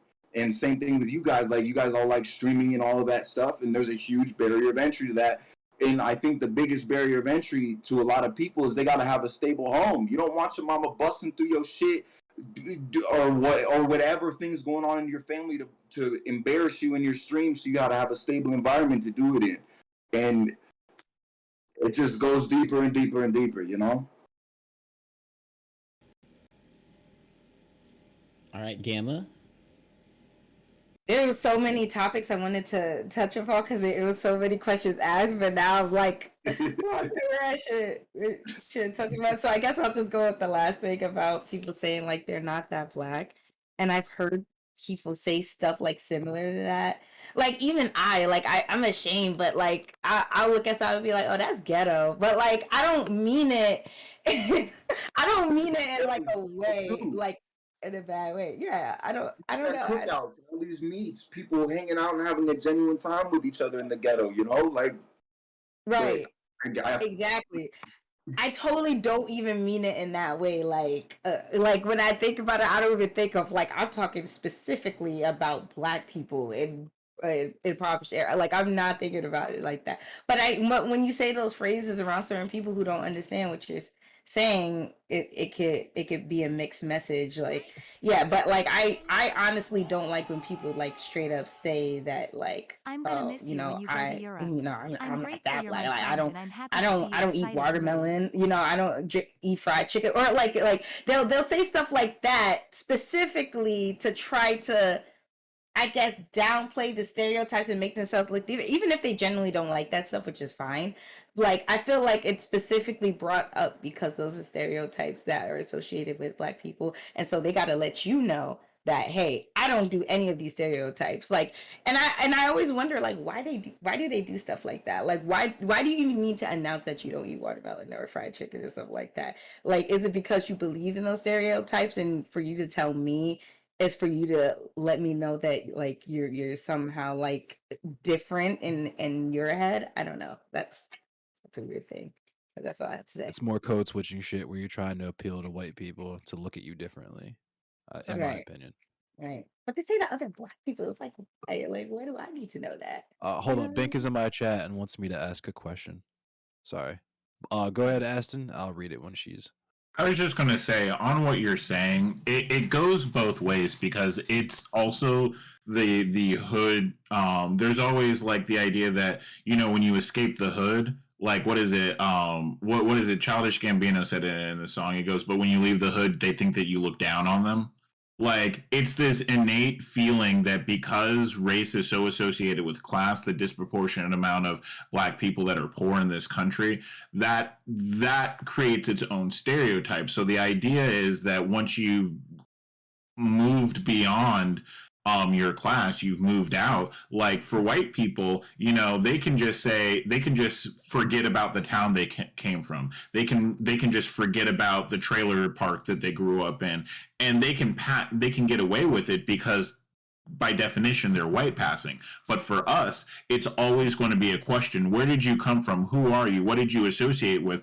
In the bourgeois, when the bourgeois are seeing if you're worthy enough to be in their class, to be in their network, they're not ready to give, like for example, and this is exactly what I mean, they don't want to give you a bunch of like business connections if they think that you have hood friends in the hood that are going to try to get at their money. That's how they think of it. That's literally how they think of it. They think, oh, this guy is a liability because maybe he's going to start spending all his money supporting his families or whatever, even though you can look at white cultures across the planet. I mean, obviously, Italian people only got to be white in the 1900s, so before then they weren't white. But Italians have large families. Spanish people have large families. Irish people. But when it's us, it's, oh, your family's going to get in your pocket, though. Matter of fact, we talk about this in the Premier League. I'm a huge soccer fan, if you can't tell. I rep Arsenal. You know, Arsenal Till Spurs, I bro. Die, and all that Spurs all good day. shit. But we were talking, Raheem Sterling is a black soccer player in England, right? And he talks about this all the time. When he goes to buy his mother, or he actually did it right about another black player, but when the black player goes to buy his mother a house, in the papers is black kid gets a bunch of money, blows it all on mansion or whatever, and lets family stay in mansion. But when a white person does it, it's like the same. It was two different teams, but it's like the same paper, and it was within like a month.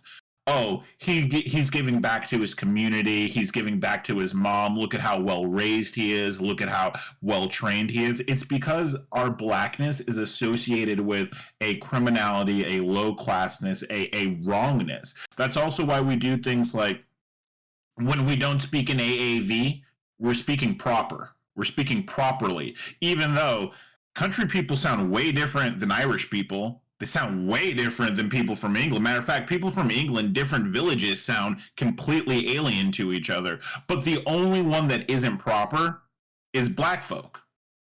And you've got to notice these little patterns, these small microaggressions. And what it comes down to is the thing we were saying before, which is the proximity to whiteness, right? That's why black people will performatively denounce their blackness so that they can be accepted into different circles, so that they can be, because there's a perceived closer to whiteness. And it goes both ways. There's also animosity if you're seen to be closer to whiteness, right? Like if I go down to St. Croix, where my peoples is from, where my grandfather was a senator, they'll call me stateside right quick, right? They will not let me forget that I'm from the States. And this happens in a bunch of islands in the Caribbean. It's not just my personal group of West Indians. But so when we're talking about the intersectionality between class, it's blackness is not associated with high class. Therefore, we must distance ourselves from blackness if we're going to be perceived as higher class. Also, I'm sorry, I mean to cut you off, but that's what Bink wanted to ask. Actually, is she was just curious how many of us actually grew up in mixed like Black and Latina neighborhoods versus like white, like general racial mixed neighborhoods. So we can include that. And I know, Aston, I'm gonna let you finish. I'm good. You guys can go. Speeches. I swear to God, one day you're gonna lead an army, like an actual army in the fields. Right. I'd like to give everyone like their closing thoughts. You can add on to what Bink was asked, like how many of you are in. You can, I believe she said. It's in my chat. If you wanna. Predominantly Black Latino. How many of you live in predominantly Black Latino communities versus a white mixed community? You can add that in, and I'd like to get. So we'll circle around again. So we'll start with Honey. That way Kat will be last. That way she can give closing words. So we'll start with Honey. Everyone give your closing statement. Which is basically any leftover thought. Don't feel that you need to rush this. Any leftover thoughts, plus, who you are, and shout yourself out as well, please. Okay. So in regards to that question, I grew up in a very Black, Latin, and also a little sprinkle of Asian and Indian. It was very diverse, but rarely any white in terms of, I want to say, American white, not white Hispanic, because there were a lot of those. So just going off of that, and also adding on, when I was listening to the I'm not that Black, me as an Afro Latina, a lot of people hear it as I hear it as Afro Latina, as me no Dominican. Oh, I'm not Black, I'm Dominican. That's what I hear when I hear I'm not Black, because I grew up essentially in a community where, while there were people darker than me, they were considered Dominican, but me, I guess, because I wasn't, my family came from Puerto Rico, and my grandma came from Puerto Rico in the 1950s.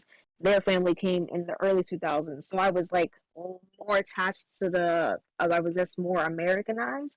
So it was less believable for me to be seen as a Hispanic, Afro Latina, rather than people who were out here just saying they're Dominican, I'm not Black, than your average Dominican over here. And just hearing that, it brings us back to the when we determined that when you determine that you were black or you realized you were black was when I was constantly told that I wasn't Puerto Rican. You can't be Puerto Rican. You can't be Puerto Rican. And that's when I decided, okay, I'm just black. So it was a very different experience for me. I stopped speaking Spanish at 7 years old, and I did not speak Spanish only for only for the Spanish classes. But I literally shut out a whole language because I was giving in. I was believing. I guess you could say it's the opposite of what happens to black kids when they're in predominantly white neighborhoods. But I stopped speaking a whole language only because I was seen as just black and not as another identity. And although black culture and Afro-Caribbean culture is very essential to black culture, being that a lot of our dances, I can speak for Puerto Rico, plena, bomba, those were dances used during slavery times in order to communicate. So the drums, the move of salsa and bachata, all of that was used to communicate during slavery. And people forget, and it's it's a common thing. It was just another boat stop. So for me to be like, I'm a black Puerto Rican, I'm not black because my dad is black and my mother's a light-skinned black, and you wouldn't be able to tell because of colonization and literally wanting to, the phrase of mejoró la raza, to better the race. Literally, that's why my mom is so light, but you can tell she's black. They think I'm just a mixed kid and not literally I'm black because there was black people in Puerto Rico or in Dominican Republic or in Haiti and all that. So when I hear the phrase "I'm not that black," it brings me back to times where people would just fight with me and tell me they're different than me because they came straight from the island. But I'm like, but honey, you're my skin color. We're exactly. What are you talking about? So that brings me back to that, and then that's an experience, I guess, of living in a community that's not predominantly white. When you're living in such a diverse ethnic community, that's when you experience the microaggressions or the blatant anti-blackness. That's when you experience that. So I think as black people, it's either we're literally experiencing racism from white people or we're experiencing anti-blackness. We literally are always trying to fight some form of white supremacy. And it gets tiring and it's traumatizing and it's a whole lot of healing that we have to do while still doing it. But yeah, that's my final thought. Oh, and you can follow me on TikTok. I used to stream on Twitch, but the girl got busy with work, so I post more on TikTok. I go by Flaquita, which means skinny girl in Spanish. Okay, I'm gonna go and find your TikTok and I'll post it in my chat. Okay. So I don't normally do this. Like normally I kind of chime out, but it's just really funny, honey, that like so much of what you said was literally exactly how I lived because I'm Dominican and I've been gatekeeped so hard for not speaking. I spoke Spanish up until I was 3 fluently. My dad was like, you used to speak it fluently, but I lived in a predominantly white area and I lived with my mom, so I lost it. And like I would get gatekept by Dominican, like my Dominican family or other Dominicans, like saying you don't speak Spanish, you're not Dominican, or like you have the last name Guzman, but you don't speak Spanish. And it's just like, well, like every time it would be like they just make me feel like shit for no reason just because I couldn't speak Spanish. Exactly. But here I am, like when I live in a rural white community, and I get no problem being called spick and beaner every 2 days, like every 2 minutes. I get no problem like being called a dirty Mexican, which they love to do, even though I'm not Mexican. I've never felt being Mexican was an insult. And then I moved to New York, and I once told a college class that I'm Dominican, and the entire class laughed at me because I went to Bronx Community College, which is like a majority white college, and the entire class laughed at me, and I was like, cool, this is fun. Thanks for what's up, guys. Like I'm not allowed to be Dominican. Why are you white? Yeah, it's like I spent like I punched my card. I heard racial epithets enough like behind it with a fist behind it to know what it's like to deal with racism, and to have to deal with that coming back here to get gatekept. I can totally relate to that, especially on being Dominican. My dad's was the first generation immigrant. And if I just add one more thing, it's just funny how you had mentioned that they laughed at you because you appear as you're a white Hispanic, you're a white Dominican, and they'd be like, well, I expect a Dominican to look a certain way, but that way is not black, even though it's black, which is so interesting to me. I was gonna say something else, but I totally forgot. But yeah, it's just very interesting being Hispanic, but I guess that could be for another time. Let's see. You want to go next on this? Sorry, it's people in chat. So yeah. What was the topic? What was the main topic? The last topic? No, it's just whatever you want to talk about. Are there any last Oh. thoughts that you have? And also, can you please let us know every place that we can follow you so we can follow you on everything that we own? Yeah, for sure. Oh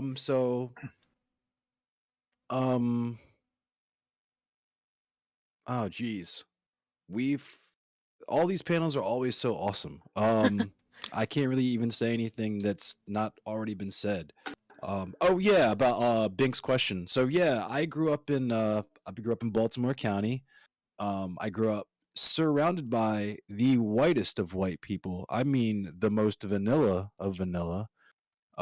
It was like super upper middle class upbringing. Like there was mansions in the neighborhood and shit.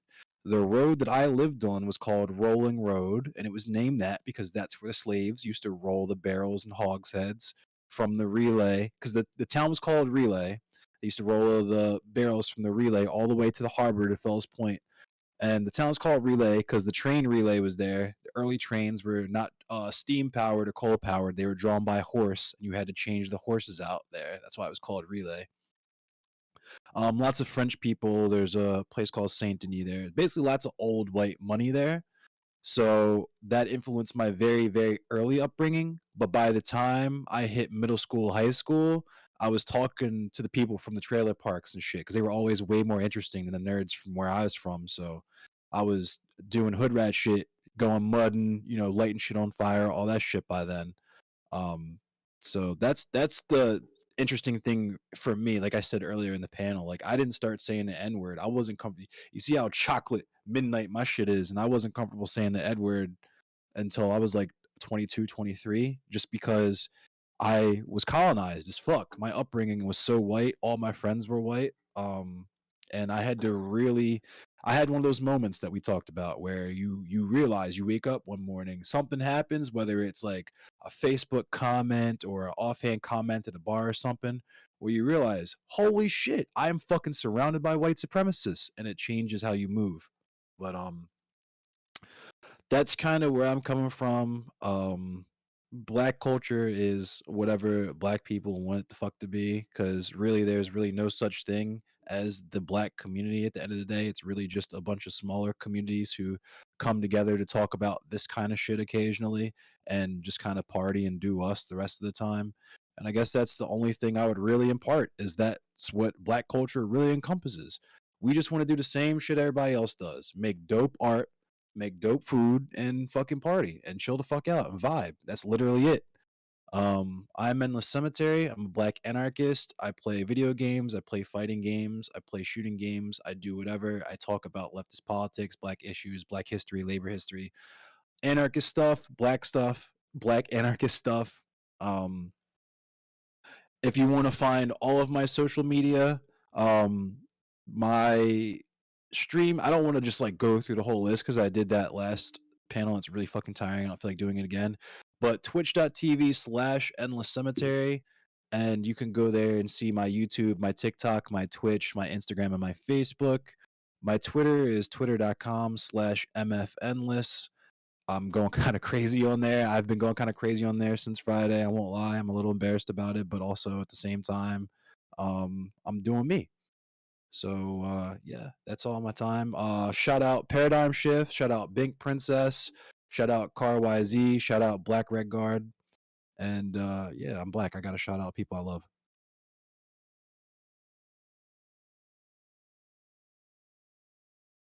Awesome. All right, Mad Lad, go next. Yeah.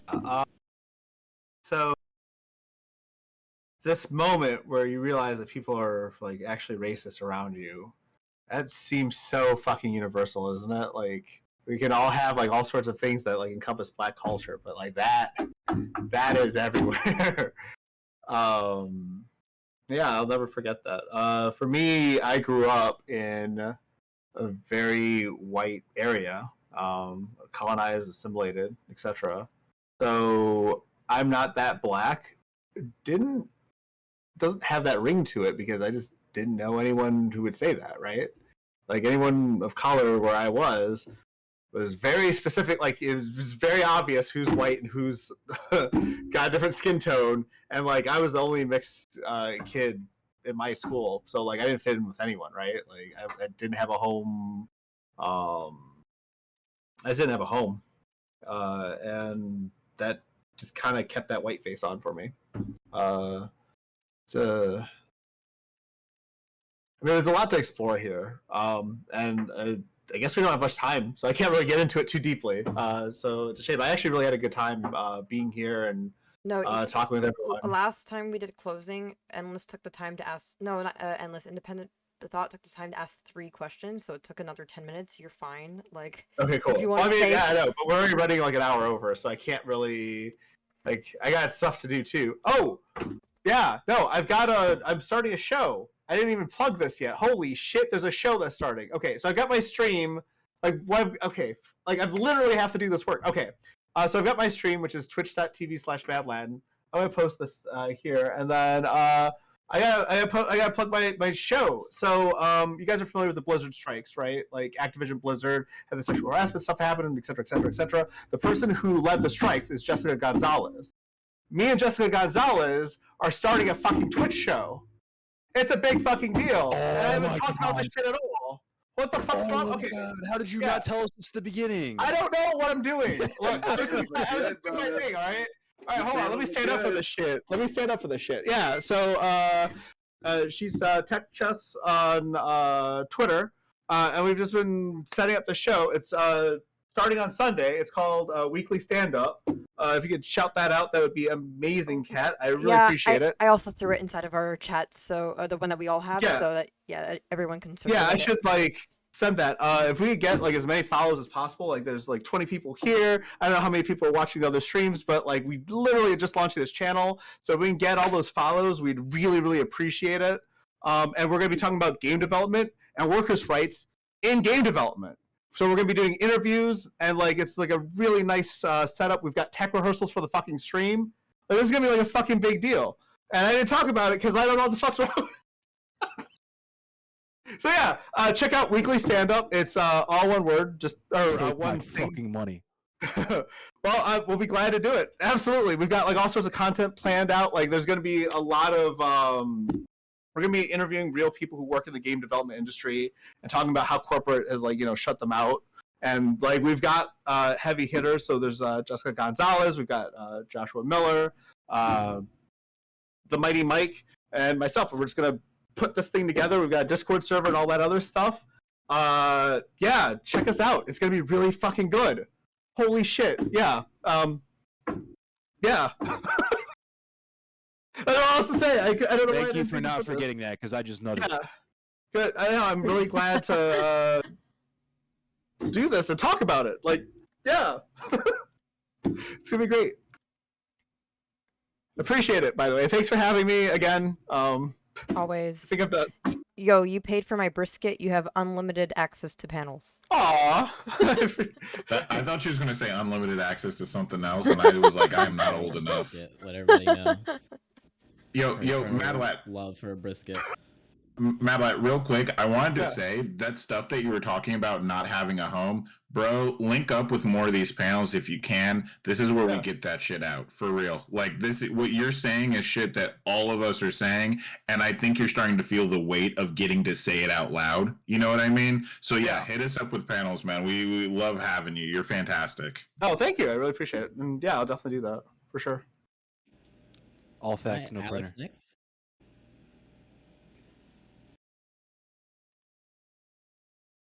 I can get it in. Did you say I was next, or did you say who's next? Okay, I got you. So with Bink's question, I mean, where I live is like crazy diverse. I grew up in a bit of a mixed neighborhood, then we moved around. Right now, the neighborhood that my family lives in is predominantly white, but there's a lot of different cultures in there. And luckily, that's a great thing about where I live, is that the school systems will segregate, but the communities are really diverse. Like it's pretty wild. But in terms of everything else, I really appreciate being a part of these panels. I know that I'm not a streamer. I don't have any like kind of crazy pathways to boost up right now, but I'm kind of thinking about it because this was something that I really wanted to be a part of with you guys because I think it's very therapeutic for me. I have a lot of nights where I'm pissed off about the shit that we're talking about.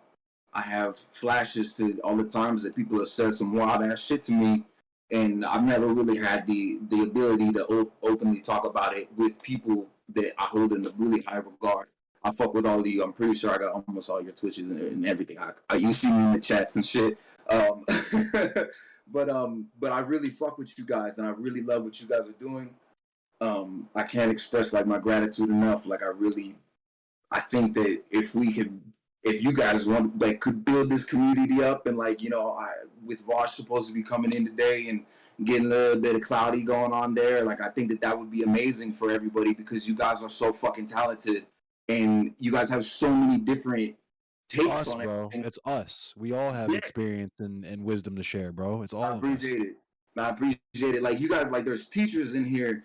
Fucking cats are scientists. Like all you guys are so fucking smart, and I think that being able to speak to you guys, being from where I'm from, like a lot of you guys express like the middle class or like a little bit of lower middle class, but like the gutters around here are fucking crazy, and I don't discriminate in my friendships, so I still got homies that are fucking down bad, and I listen to them because what they experience is 10 times worse because I've been able to dig myself out a little bit, but these people like us need to be heard and spread this word and be as welcoming as we are, because I think that you guys show people like me, and I consider myself a fucking nobody. I don't got no Twitch.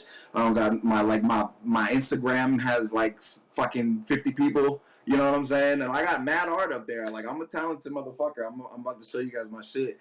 But I'm not very clout hungry, but I really love what you guys are doing, and I think that you guys deserve the fucking clout. You guys deserve the platforms to be as big as they should be for your message to get out there, so conservatives can't openly be like, oh, black people don't talk about this in black culture. Black people don't talk about this. And you can show them, hey, not only do they talk about this, but they got a massive audiences watching and participating in that kind of dialogue as well.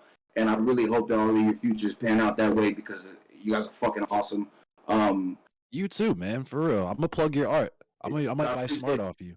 Yeah, let me show you some shit real quick because I also in like my little plug section, I'm gonna show you.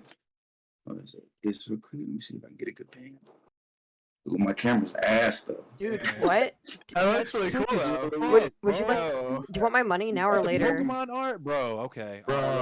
Somebody give this man money. It's Black History Month. Give this man some money. Yeah, one of these. Yep. No page, you know what I'm saying?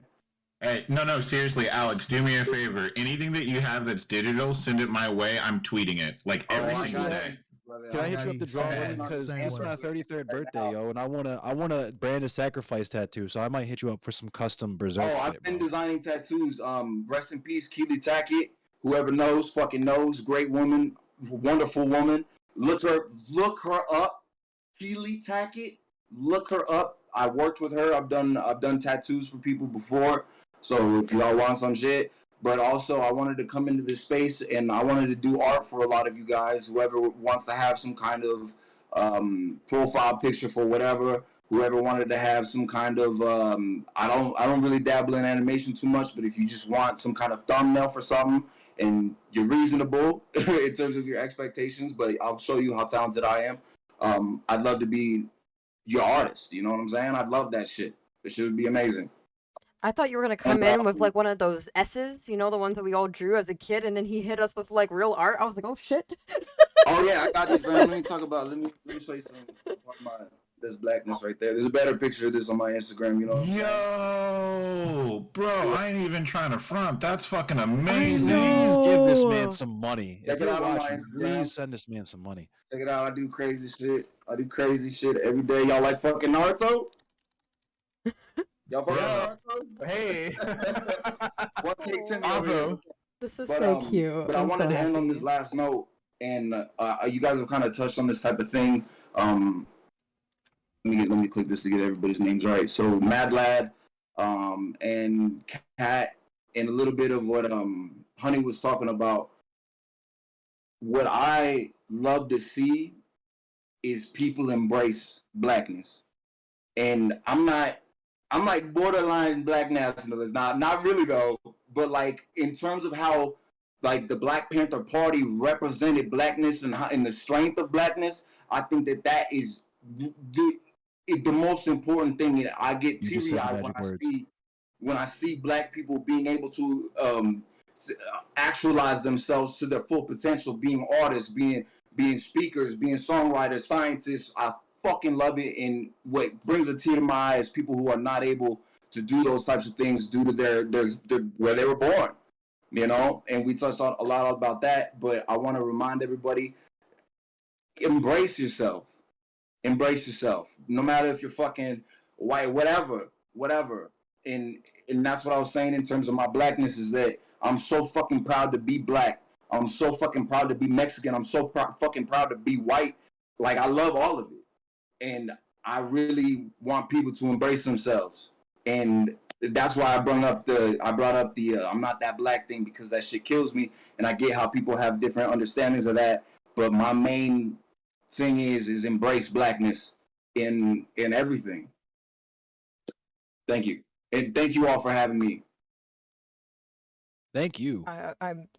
We should really just get like more chatters to come in, because man, chatters are also pretty cool. You don't need to have a fucking what do you call it, RTX 2060 graphics card to be a good person. Okay, it does help. Facts. But otherwise, you know, it's nice to have chatters on. Thank you for coming. I would like to talk to you about art and Black Panther some other time too, because I'm trying to. Yeah, you're cool as fuck, bro. Anytime you want me on the stream, bro, I'll come talk to you. I'll come fuck with you. I'm always like. Thank you for having me on this, Cat. You always fam. This is always, these shits are always so fucking lit. I look forward to these shits every week. No joke.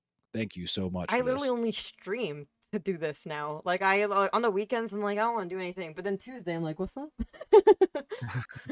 I'm sorry. Thank you guys for the fucking follows. My shit's fucking it's kind of, thank you. That's beautiful. All right, we'll go Aston. Yo, so I never know what the fuck to say at these ending things. Obviously, I do want to get kind of the solemnness out of the way initially, which is, you know, don't forget, guys, I'm Aston Mack. You can find me at Aston Mack TV. This Thursday, will be the funeral of Amir Locke. I do want to make sure that we stand in solidarity. The protesters, the activists in Minneapolis that are in direct contact with the family that I'm speaking with, they also, just so you know, Thursday, not only will the eulogy will be at 11, but all the way through the weekend, they're looking at, I think, Saturday, if people can, like for Thursday to be like vigil stuff, but if you can make the trip to your state capital, make it, because we're going to gather. And that's going to be important. And always, you know, remember Black Lives Matter. His name was Amir Locke. That being said, on this panel, I want to say something, which is all of us talk, and this is so interesting because all of us talk about, when we talk about blackness, we talk about the expectation of blackness and what does that mean in proximity to whiteness and stuff. And it's more like all the stuff that we can't say, all the things that we all feel, but we know that white people won't come out and say they think about us or say they feel about us or talk about how they associate this and this. And all of us are trying to create distance and diversity from those monolithic black ideals. One of the things that I said earlier that I really want to just kind of nail is I'm tired of talking about negative shit, man. I love us, and I think we all need to out it, and I'm always here for it. But I want to talk about what the fuck I love about black culture, okay? And I'm going to talk to you guys about what I think is fucking beautiful about the people that look like me. And the part about our culture, and I hope everyone here takes a second just to say, what is something in our culture that you love? I love the fact that you can take everything away from us. You can we can have nothing but our hands and feet and our naked bodies. And if left alone, if left to our own devices, we will come up with a drum beat. We'll come up with a dance. We'll come up with a We'll come up with art. When you think you've taken every single thing away from us, we'll figure out how to take nothing and turn it into something that you want. And I think that's something that is indicative, something that is ingrained in Black culture that isn't some ways that I can't find in other places. Every time you try to wipe us out, we come back with something cooler. You think you can take jazz? You think you can take? Matter of fact, you threw a banjo at us because you thought that banjos were the instruments of minstrels. So you gave us a banjo, and we invented rock and roll. Okay, that's what I love about Black culture, and what I love is the fact that we could have taken this culture, we could have taken the oppression, we could have taken the hate, and we could have become spiteful. We could have an angry culture. We could have a culture that is just bereft with you shouldn't trust anyone around you. But that's not what our culture is. Our culture is about lifting up people. Our culture is fundamentally about taking those around you and uplifting the voices, because we don't know when we're going to get the spotlight again. So while I got that spotlight, I'm going to take everybody I know and bring it with me. And that's what Kat's doing in this panel. That's what this whole panel is Kat's participating in the Black culture of uplifting voices. And that's what I love about us. And that's what I'm going to continue to love. That's what brings me a smile to my face. And that's what I want to leave on. Black culture is about uplifting voices. Thanks, guys. Every time you like finish talking, I just like want to salute you. Be like, all right, where are we going? I'm ready to march into battle behind this man, Aston Mack. I'm already Real at talk. the state's capital. Hello.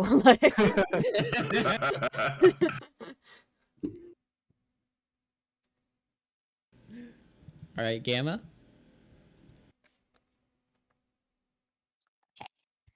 So I really do appreciate spaces like this, because like I've had in the past a really hard time accepting my Blackness because I believed all the stereotypes and things that came with it. And I experienced racism like really young, like like in kindergarten, where my teacher, whenever I would walk in, I was absent the day before, and when I came in the next day, she would be like, "It was better when you weren't here," right? She would like say that to all the Black students, right?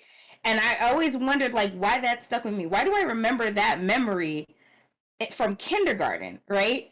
And then Fucking like traumatic, that's I why. realized that I had trauma, and there were these things that I internalized and never like really knew what it was until I started speaking in spaces like this and talking to people that really, understood, the experience. So that all that to say is that I appreciate you guys, and this was amazing. I am my chat's being a hell of annoying, but like I am I am on the Twitch. I'm the Wiz Gamma on Twitch. I'm also the Wiz Gamma on YouTube. If you guys want to follow me, I'm not political at all. I do talk about it from times, but really, I'm just a goofy ass individual. That's all I am. So if you don't mind the goofiness and all the shit talking and GTA and calling people out and cursing them out, then you are welcome. That's it. Really quick. You said that you reduced the science stuff for your school. What science did you go to school for? I did biology in my undergrad, but for my master's I did STEM education. Okay. And so it really is centered around education to kids, but that's just to get them to love science, and so that they don't grow up hating it and thinking it's hard, and not appreciating it for what it is. I would like to Yeah. hang out more because when I was 20, I started a nonprofit for that as well. So I'm very, very serious about making sure that Black kids go to school for STEM. Oh my God, Yeah, yes! this is like my shit. Like I ran a fundraiser for like New Year's, and it was just for Black scholarships for STEM. Like this is my stuff. So Show them John Let's Stewart talk. Green Yes, Lantern. let's Show talk. them Let's John hang out Stewart more. Green Lantern. He has a master's degree in engineering. John Stewart Green Lantern is the best Green Lantern. But I wanted to Do say you have that stocks in this? black people in STEM and representation matters. You have no idea how many children look at us and say, "Hey, that's a person, that's the Black scientist. I didn't know I was allowed to be one of those." So keep doing what you're doing in STEM education. It's literally so important that we have Black queens like yourself involved. Thank you for it. Thank you guys. You guys are all amazing. That's all I got to say. All right, Law. All right. First off, I'd like to thank Kat for inviting me out. Really appreciate it. I just really love being a part of these spaces. Y'all all had some really great takes. I really love listening in. Just like so there was just some moments in here I was just like in awe. I'm like, yeah, like it's just like crazy. Even amongst like this entire like blurred group, it's super duper varied. Like it's really like 8 different wildly different experiences, and that's crazy. Also, I'd want to give one quick shout out to Fluff. He was a great moderator. uh I've definitely seen some panels where the whole group hasn't been getting involved just because people go off on tangents, and like that's just how it is. You get passionate about a topic that you want to speak on, and you just keep on speaking on it. And it like, but Fluff really tried to keep us all in the game. I really appreciate that. Like, take me off the bench, coach. I appreciate that big time. Um, as far as just like final thoughts, as far I gotta plug myself real quick. My name is Law Playbook. I'm on Twitch, twitch.tv/Law Playbook. YouTube is Law Playbook, and TikTok is Law Playbook. But on Twitter and Instagram, I'm Santa __ Claude. So mess with me on there. I'll be making a lot of jokes. I'm a very goofy individual, but my degree is in political science. So if you want to talk that talk, we can talk that talk. But as far as like going with like the whole not that black talk that we've just been kind of like touching on all night, really, basically. I just want to say, if maybe, I don't know who's this gonna reaches eventually. Maybe some black kid will come watch this one day. They'll like, oh, they'll come out, it'll pop up on their screen. No matter what you do, don't matter what your interest is, don't matter what your like, you could be in your school's orchestra. You could be listening straight up to gangster rap, hip hop. Doesn't matter, to all varying degrees. No matter what you do, and no matter what space you in, no matter how light or dark your skin is, you are still black. Like no one can give that or take that away from you. Not another black person can't give or take that away from you, especially not anybody from any other group. So no matter what you do, just follow your passions. I think that's something I definitely struggle with growing up. Didn't have the opportunity to follow my passions and not be criticized for it, as for like fear of being ostracized for not being black enough. You know, there was a time in high school when I stopped watching anime because they're like, "Oh man, you're more Asian than you are black," and I'm like, "Damn, I want to be black." I'm like, so it took until not recently, because I've been watching my anime shit for too many years now, but really just follow your shit, love all the shit that you do, keep going and going, and so just we have more people to brag about, more spaces that we can enter, because every space that we touch becomes a black space. That's just the facts of the matter. So like, if you got to be the first, be the first. Touch it, open it up, bring your friends in, and fuck that shit up.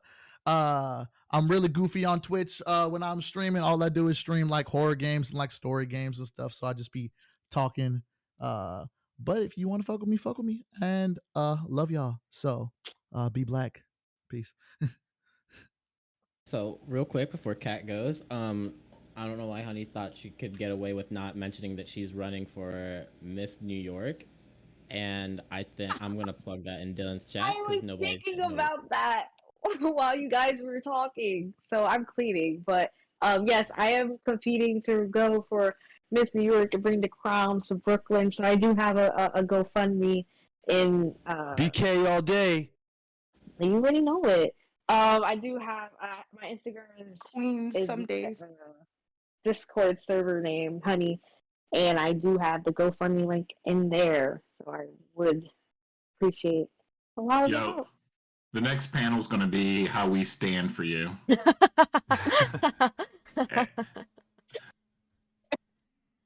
Well, thank you, Fluff, for doing that, because yeah, that's when people are doing cool things, it's socially, contractually, and morally obligated that we shout them out. I just want to make sure, Fluff, you're good, or do you have anything else that you want to say before I talk? Because I wrote a little list, but don't worry, I'll like Busta Rhymes it out, so it's not going to take 10 minutes. You're all very awesome people. You're taking away my time. Anyways, okay, cool. So, first, I want to answer the question about the schooling area. Since I grew up in South Florida, I had like a lot of mixture, but within my classes, because of the second that you make the classes not regular and you start doing the gatekeeping thing, your classes will have 2 black kids and everybody else. So my classes consisted of quite a few Latina people, white kids, Asian kids, Middle Eastern kids, etc. But I had never seen anybody. I had never seen someone with a hijab until I moved to Maryland, because I don't think they really let people do that too much in Florida. And, it was post 9/11. Don't wear a hijab in the same county where I grew up in the same county where the founder of Stormfront lives. So don't wear a hijab around here. Okay, thanks. Never met him, but I didn't realize this until I got older. I was like, oh, the founder of Stormfront lives here. How great. Okay, so. Class is something that really allows you to kind of forget, but don't worry, America will always will bring you back in. For a second, you're like, I think I'm, starting to blend in. Maybe I'm one of them, and then no one lets you see their mom. I think I'm one of them. I think I'm one of them, and someone calls you the N-word on the street. So you're only able to obfuscate the fact that you're black for so long. You can only try to pretend for so long. And yeah, like even I as a kid, I grew up in a pretty middle class area, upper middle class area. But I remember in kindergarten, the only memory I have from kindergarten was me trying to play dolls with some girls, and some girls said, I don't want to play with you because you're brown. And that's what it means to be black in America. It doesn't matter that my parents probably made more money than her. I'm brown. So yeah, cool. And also, I just think it's really important that, I think black culture is very often, it's cute when it's commodified, and it's not cute when it's just something that you're participating in.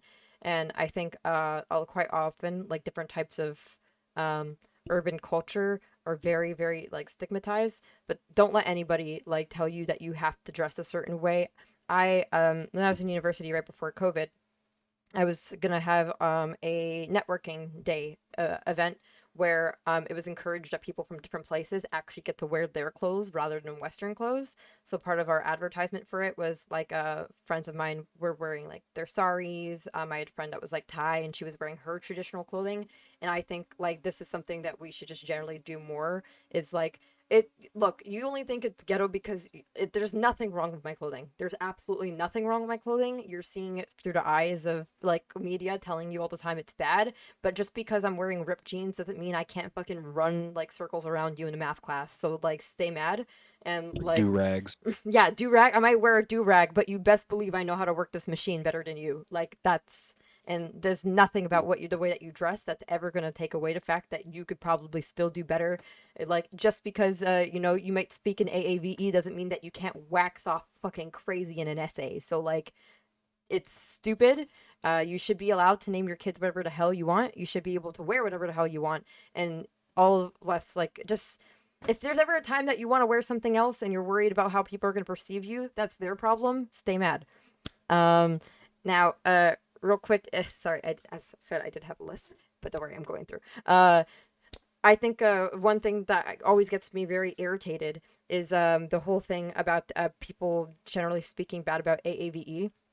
Because last year there was a strain of TikToks coming out of Southern girls saying what university that they're going to go to, and some people are like, "This is cute, it's a little drawl." I'm like, nah, honestly, I have a easier time understanding what's the fucking guy with that looked like he had peanut butter in his hair, Young Thug. Yeah, I had a better time understanding Young Thug's music than I had understanding these girls. They'd be like, "Hi, my name's Madison, and I'm going to North Carolina University." I'm like, what the fuck are you talking about? And people are like, this is cute. No, it's all just different accents, and don't let yeehaw be better than anything that you're gonna speak, because honestly, accents are accents are accents are accents are accents. Let people do their thing. And I also with the clothing stuff, I've hung out with people before, and I was hanging out with one of my Wait, you hung out with people? I've gone outside. I touched grass, a lot of it, honestly. And I was out with someone who was with their brother, and their brother was not my friend, and we were waiting for the bus, and the little brother was like, "Look at these gangbangers over here," and I was like, "But literally, what were the kids doing? They were being a bunch of 15-year-olds speaking loud." Just a bunch of black 15-year-olds speaking loud. And like, and I think there's like this weird thing that we always have to do, and even I participate in sometimes, where I'll be out in public and I feel like I need to carry myself a certain way because I don't want to make sure I'm representing my people properly, and that's something that only happens as a result of being black or being a minority, because like what do you call, a trailer park person does not represent the upper middle class, but for some reason every single person on the street is a representative for being black, and that's not a burden that we should have to carry. So like if you're like 20 years old, you're out with your friends, you're being loud, like whatever, you don't need to dial it back because you're like, oh fuck, people are gonna think black people are bad. That's their problem as well. Now what's my favorite thing I like about black culture? I think the one thing in every black culture is they know how to cook. The end. White culture is not knowing how to cook. Black culture is knowing how to cook. Like, as long as you know how to cook, I'm pretty sure you're black. One drop rule definitely kicked in. Um, yeah, I think the biggest problem in America is that it tries to box us too much. And that when Alex was talking about like how you can't put this thing because, or even like Honey was saying, you can't put this thing, you can't put this thing. As a kid, I used to try to explain to people all the different mixes I have. And obviously looking back, it's kind of funny, but I was also pretty mad at the same time. I was like, yeah, so like I'm Israeli Jew, like I'm Ashkenazi Jewish, and I'm also like Chinese, and I'm also Indian, but also like I'm a bunch of other types of European. And these kids I was around were like, damn, your mom fucked everyone. I was like, that's not the way that works. And it was also hilarious, but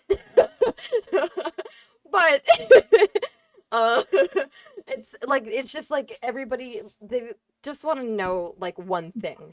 So when I like go places and I say like, real quick, Kat, hold on one second. For the record, all of the panelists that need to go can go. Like you guys, I don't want you guys to feel like you're being held hostage or anything like that. It's perfectly fine. What Kat's doing right now is more like a thing, like getting all the rest of her stuff out. But, yeah, I'm about to like solid close right after this line. Wait, are we not? So are you officially calling extra time? Like call panel now, then extra time if people want to chat? Oh, there's always the open thing I do. So like as soon as like I'm done, we can just move into the room where like people that sub and like people that my mods make sure aren't gonna come in here and start calling us all ends can come in. So you can, yeah, you're all good. Don't worry, because I literally made the lock channel because me and Mad Latin were in a call together talking about like Palestinian solidarity, and someone come in and they're like, "You fucking ends," and I was like, "Oh, great, love it here." So not this Black History Month, no. Also, if Frantz Fanon's too thick, if Frantz Fanon's books are too dummy thick for you, just watch Get Out, and you'll get it perfectly. Perfect. But yeah, I guess it's just a lot of times we all get like super boxed in and like, no, you're just black. And like, I think that's the thing is like, I like just within this room here, I think all of us are a different flavor of black. Yet everyone's going to say that we're doing the same thing. Some of us are talking about our experience with being lower class. Some of us are talking about being upper middle class. But for everybody, like, you're just black. And unfortunately, like, I guess you can even see it at the end of the day. I think a lot of people, even when you become the most powerful person in the country, just see you as like another N on the street, and that fucking sucks. But just know that like we're not all the same, and just we shouldn't have to always represent each other, and it's okay to be a mixed person. I like my mom did not teach us Creole because she never saw why it would be useful, because how's that going to help us? How are we going to go ahead and like sell ourselves on the American market being Creole speakers? No one wants to be a Creole speaker. How's that going to help you? But at the end of the day, it was like it's really important, like being able to know different parts of your culture. Like ever since I lived in Haiti, now I have actual like sounds I can make for different feelings, which I don't have in my language because there's not things for that. So sometimes like someone will say something stupid and I'll just say oh, and like that doesn't mean anything in English, but all Haitians are like, she's mad. And, and it's just I get to do the sounds, and these are things that like all of us have. And I regret not knowing Creole, like, and I regret not being taught French when I was younger, but I know it was better I learned Parisian French than Haitian French, because like, how's the Haitian French gonna help me? So yeah. So, just for everybody's knowledge, we're going to be hosting one last panel next week. It's going to be hosted by Vosh. For any of the panelists that don't know, Vosh is a larger socialist YouTuber, and he was on Twitch, but he tried to see whether or not Twitch would ban him for saying the bread slur, and they did. Haha. But if you come on, it'll be really great because, yeah, basically reached out to Vosh saying you don't have enough black people on, and he's like, "You right, so I'll host your thing for you." And yeah, he's like an almost 400K subscriber YouTuber. So if anyone would like to come on, I'm sure he would love to see you. And outside of that, I'm going to be yeah, I guess, yeah, just feel free to come back. And if you don't know, for next week. come in for okay, first of all, even if you told me you were busy, I would not care. The two people that always have to be here are Endless Cemetery and Mac Aston. I don't give a fuck if you what you have to go to school, you have to go to work. No, you don't. I will literally drive my forklift and crash it through the wall of my laboratory to get here in time to be. Yeah, like, yeah, you're already invited. But yeah, and then for anyone that's watching on other channels, I would like you to try checking out my channel, because on Saturday I'm gonna be debating this like super duper Catholic ex-professor that's anti-porn, and because he thinks porn is the devil's work. So I'm gonna basically tell him that he needs to just nut, because clearly he's mad. Oh, Clearly he's mad. He's a little backed up. He's a Seems little bit backed up. backed up. Oh, fuck. Yeah. He hasn't had post nut clarity in like 50 years. Yeah, it's just pure. Sometimes you just gotta get the poison out. You feel me? Sometimes Yeah. you gotta get the poison out. So if you would like to watch me debate somebody that's probably gonna accuse me of being compromised by the Jews at some point, come through. And and then yeah, I'm also like a socialist, but I'm pretty like not woke scoldy, so like we can chat. I'm pretty chill. I just complain about taxes all day. And also, I would like everyone to know, if you ever apply for a job in Europe, the thing that's been getting me jobs is when they ask you, why do you want to move? Just tell them, I love paying taxes. They get so confused that they're like, clearly you need to work here. It's worked every time. I kid you not. Literally every places I've interviewed with, they've offered me a job when I'm like, yeah, why do you want to move here? I'm like, what's your tax rate? They're like, 45%. I'm like, I love it. I want to pay tax. I'll pay more taxes if you want me. So, yeah. Oh, really quick sidebar too. I remember somebody was saying that there is a barrier of entry to streaming, and that's very, very true. Not even the computer thing, but like, for example, when I was gone for a while, I was using Wi-Fi or like data the entire time, and you will not believe how hard it is for anyone to watch you, if you're choppy, and like that's 100%. And I have access to like a stable internet connection is already a privilege, because just having like using 4G, dude, your stream's gonna be all different types of fucked up. No one's gonna be able to watch it. I cut like 9 times in one day when I was streaming. Like this is a barrier. So yeah, it's important that we brought that up.